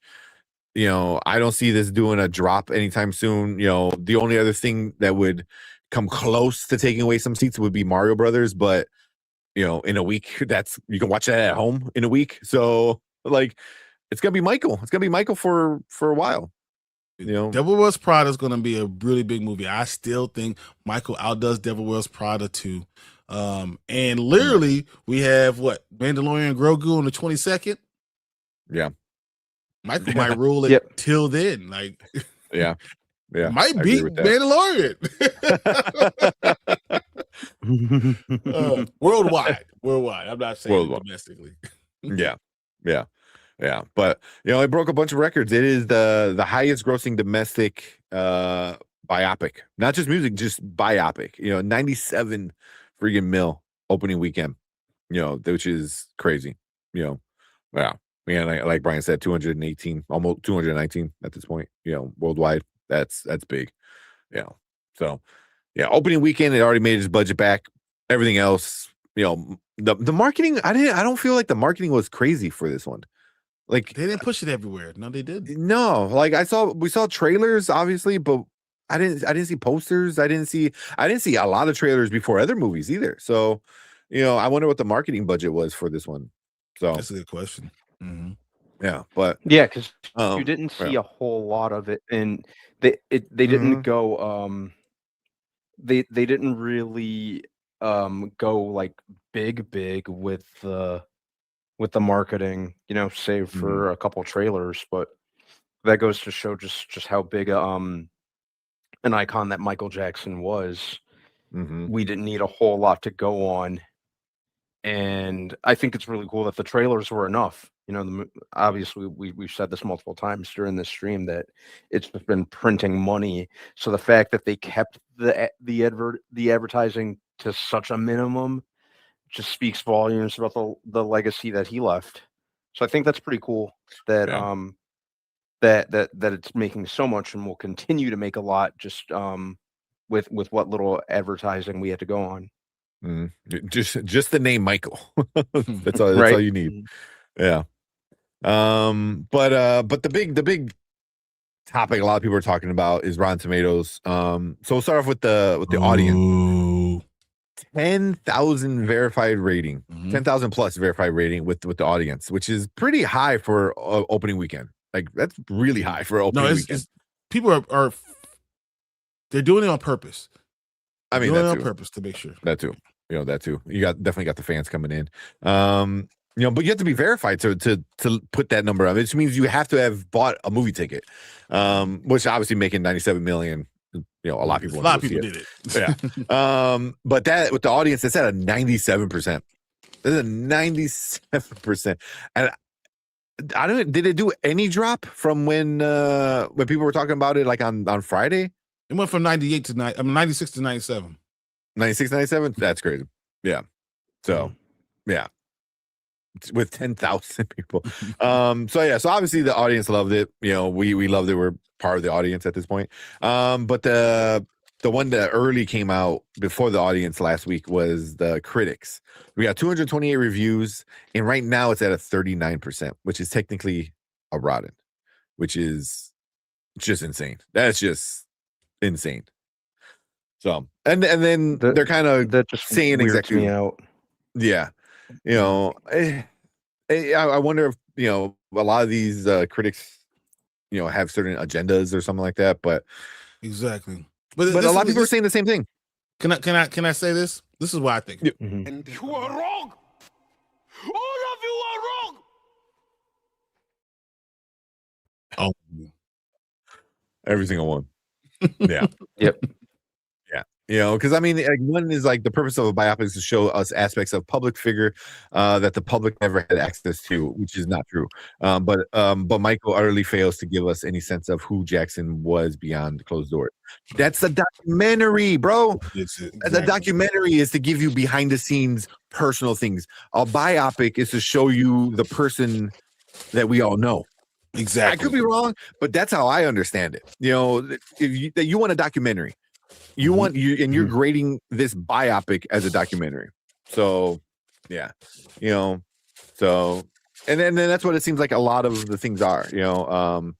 It's not any of these vignettes are inaccurate. It's just that they fall so short of the complete picture. They barely capture the essence of Michael, you know, and then you get a lot of that. It just there's not enough behind the scene. Not enough behind the music, you know, and stuff like that. And I was like, how can you do that? You know, that's a documentary. Diana Ross, behind the music. Yeah, the legal problems too. You can't do that. You can't do it with Diana Ross. You could not do it with Janet Jackson. You can't do it with the 1993 court case. So, what do you want me to do? Yeah. Do you not want the movie? You want us to just not do it? Whatever. Then you ain't gotta be part of it. Yeah, but I believe because it's documentary and it's like, you know, footage of real life, you can do that. You can talk about certain things like that. You know, if you're doing a documentary. With a biopic, you have to like follow Hollywood legal standards. So if somebody says I don't want to be in this movie, you're like, well, that changes the story. You know, so I don't know. Maybe it's just me, but I'm reading these and I'm just like, oh, they wanted a documentary. Yep. I mean, it's whatever. Okay. Yeah. Okay. You know, and there's a bunch of documentaries you can watch. You know, this is about Michael and the music and the magic. So agreed. Yeah. Yeah. So but that's the critics. You know, critics. Sometimes it can be stuck, even though we critique things all the time.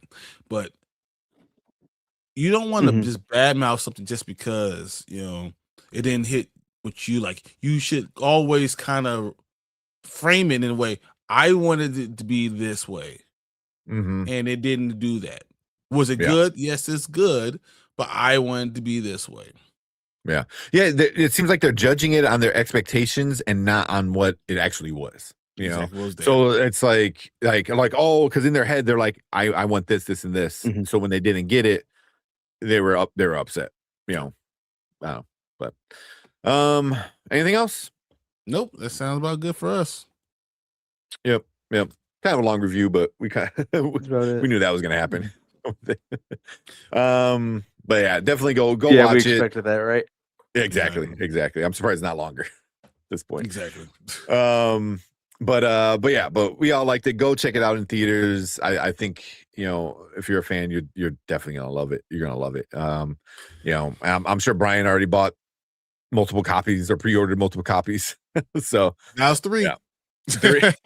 So yeah, I'm probably later before I go to bed, I'm probably gonna pre-order one on Amazon or something. But yeah, we all liked it. We all gave it nows. We want to hear from you guys. So if you're watching on the replay, leave a comment down below. Let us know what you think about Michael. Any issues you might have had with it, any parts that we missed that you really liked. Yep. So leave a comment. Let's get talking there, and make sure you guys hit that like button, hit that subscribe button, come and join us when we do movie reviews like this, trailer reactions, other fun nerdy stuff as well. And we appreciate everyone in the live chat. You guys are awesome, sticking around for this review. But we're gonna finish things off for the night, and we want you guys to stick around because we're gonna move on to our next topic. All right, what Fernando say? Part 2 comes quickly, hopefully. Yeah, I think it will. They just greenlit it, right? I believe I saw that it just got greenlit over the weekend. Yeah, they're like, you're gonna make how much money? Yeah, if they're flirting with $1 billion opening weekend like that's what people are talking about. Yeah, there's a sequel like right away. You know, I mean, you signed Jafar, you signed other people. You maybe you try to convince, you know, Janet and some other people like, hey, you know, we want you to be in it, you know, and we want maybe your input and stuff like that, you know. But so like you already heard, like, you know, like his kids, you hear Paris is the one who's the most loud. about it. Person about all of it. But I gave you my notes. You didn't take any of my notes, and you understand it, especially if your kids are the person you want their notes to be part of it. You want my information to be heard, but I don't know how I feel about it because I know if I was doing something about my parents or my dad, I don't know how much I would say about things that happened before I was born. Yeah, that too. Yeah, and it's also me trying to override my mother or my grandmother. I can't tell you. Yeah. He said this is how it went. Yeah, and it's also like their dad is like such a public figure, like one of the biggest public figures of all time. So many people have their own perceptions of Michael and their own memories of Michael. So I don't think they disrespected that in any way. So I wonder if they kind of maybe go back and like maybe they did a good job. I don't know. I don't know how Hollywood stuff goes down like that, but they could not like the Hollywood aspect of it. I mean, there's a lot of things that could be problematic for them, and I can recognize that. And they probably have a good viewpoint from their point of view. From mine being a fan, yeah, I like it. I don't care. Yeah, exactly. And that's hard to do, especially when it's your parent. When you have to like pull yourself away as a family member and kind of like look at it through the lens of fans, and the fandom, and that's hard to do sometimes, probably impossible to do with some people, especially like his kids, who are they're famous for being Michael Jackson's kids. I mean, it's like, so it's super hard for them to like look at it in any other way besides of this is my dad, so yeah, so. But yeah, I mean, I'm not gonna. Diana Ross is doing one where I'm like, come on, you should have let him do it. Bit the bullet. Yeah. Because the way all of the rest of the movie came out, I don't see them doing anything too rash or negative. And you could easily do that with Diana Ross and his relationship, but I didn't think they were gonna do it. That's problematic things. Oh yeah, I don't want to say. Yeah, but I mean, I get like she might have been like, you know what, don't do it just in case. I don't want to be in it. Yeah, I don't want to be bothered. I want to talk about. Yeah. So, but yeah, definitely a fun movie. Oh man, I do want to go see it again. It was fun. The second time was even I'm better probably gonna because go I already again. knew it was happening, but everyone was singing. So people were like, there's times where people were like standing up and they're swaying. People were in dancing in their seat. It was crazy. Yeah, there's a video of some dude gets up in front like and dances like all the songs. Yeah, in the theater. I don't mind if he's in the aisle doing it, but if you get on the stage, you mess up my view. I saw. Yeah, no, he's in the front. Yeah, you get an Undertaker choke slam. Yeah, and then you get a tombstone. It's happening with it. Also, who is it? Sully Streams. He posted something. He goes, "Oh, yeah, I don't want anybody." Go ahead, B. No, I was just saying. Yeah, he would have caught a soda can to the face. But like, yeah, in thankfully the no one when I face, went in was the doing face. that. Yeah, like I'm here to watch the movie, not you. Do that shit in your living room. Do it in your seat. That's why I think they do some kind of release. Do it in the. Yeah, just bring this up. Yeah, thankfully people not a hinder during my screening. I feel like that's gonna be more of a common thing, week 3 and week 4, week 5, where like people seen it multiple times and then you're just there to have like a good time. So people are gonna be dancing more. But I can see them doing like a K-pop Demon Hunter kind of thing where You know, they're like, hey, we're gonna do a sing along version. You know, they do a dance along Like a version. sing-along version? Yeah. Yeah, I like Also, I like that. I saw this and people are like going crazy. They're like, can they bring this back for the weekend? Yeah. At Disney? I didn't know they had Goofy. Michael. I was like, if they bring that back for like a weekend, like you were talking about insane lines, like just insane lines at Disney. 100%. Have him doing Right. the power line.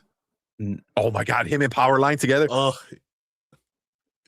my God, like Goofy as Michael and then Max as Powerline. Yep. Game over. and they do the casting. They do the Goofy cast. Oh damn. You know, and then do the moonwalk afterwards. But bro, come on, let's go. Let's go. Yeah. I'm there. We need this for Halloween. Mm-hmm. We need this for Halloween. Yeah, that's pretty cool. But I see a lot of people in my Disney groups. They're like, bring this back, bring this back. Yeah, that'd be cool. But oh man, Lawrence is like, Goofy my fave. Exactly. Yeah, Goofy as Michael. They even give him the freaking the Jerry curl, man. They give him the same hair. Like that's awesome. Mm-hmm. Yeah. I was talking about, I think me and Lawrence were talking about how our grandmothers didn't even let you. We couldn't even drink Pepsi. I didn't have Pepsi until I was like 1996. I was like 11 or 12 years old because my family wouldn't allow us. We would not support Pepsi because you lit Michael Jackson on Michael. Because of Michael. That's funny. You sleep? I was scared. No, I think frozen a little bit. Was it frozen? It's like in the middle of a blink, you went, but it's like you weren't moving. So it didn't actually look like you were actually sleeping. So it just looked like it was like a mannequin. Yeah. Oh man, yeah, he glitched. I don't think we're gonna do the boys because it's already 1 o'clock. Yeah, my knee's killing me. All right. Go upstairs. Try to do some stretches before bed. Yeah, he's programming. Like that Claude Mythos is getting to you. But yeah, that was a fun movie, man. I hope everyone goes and sees it. Just enjoy it, man. Yeah. Check it out at least once in the theater. You got to see it in the theater. I agree. But we'll probably record some stuff off live, maybe tomorrow and Wednesday or something like that. Try to play catch up with some of the TV shows. Yeah, I gotta watch Mall. Mall was fun. I gotta watch Mall. Yeah. So, yeah. With the A-list, I'm gonna rewatch the new episodes. It's worth it. The new episodes are worth it. Yeah. Oh, yeah, excuse me. So, oh man, and then I gotta get caught up with From. You guys just don't know how good From is. Yeah, so good. Yeah. So I just got to get caught up. Well, I mean, we started watching the episodes that they were like, oh, watch these before season 4. So I pretty much got caught up with those. And then I went to go watch the start of season 4, and then I was like locked out. I was like, and then the other way I watched things wasn't working, so I was like, I was so mad. I could always put it on what's called on Cosby and just have it playing. Yeah, well, yeah. Amazon should close MGM Plus and just put everything out. Yes. Why am I paying so much money for all this stuff? They're literally double dipping. They're literally double dipping, and that's really pissing me off. Like at least Disney is like, if you get Disney, you get Hulu too. Like screw it. I was like, yeah, that's how it should be. Like, but yeah, Amazon double dipping with MGM Plus is bullshit. Yeah, they're getting us, man. Mm-hmm. Abby was right about everything, dude. So I can see that, but I also can see some other stuff going on. And Boyd is going to change, man. Boyd is going. I see it changing. Mm-hmm. Well, you got pushed in season 3. Like, he got pushed so much, like with the demons or whatever, like messing with him. Wait till you see what happens to Elgin. Oh, episode 1 and 2 with Elgin. Yeah. So I'll probably get caught up. Try to watch that tomorrow. You just text me. I'll give you my password. I mean, we will never share passwords ever. Well, yeah. See, but they're smart with what they're doing. They're like, oh, you want to watch that new Spider-Man? All right, let's go. We'll put that on MGM. Oh, you want to watch From because it's a big hit? We're gonna put that on MGM. So it's like it doesn't have a lot, but the things that they do have are like things that people want to watch. Miss. Yeah. So yeah, they suck for that. All right. Let's get out of here.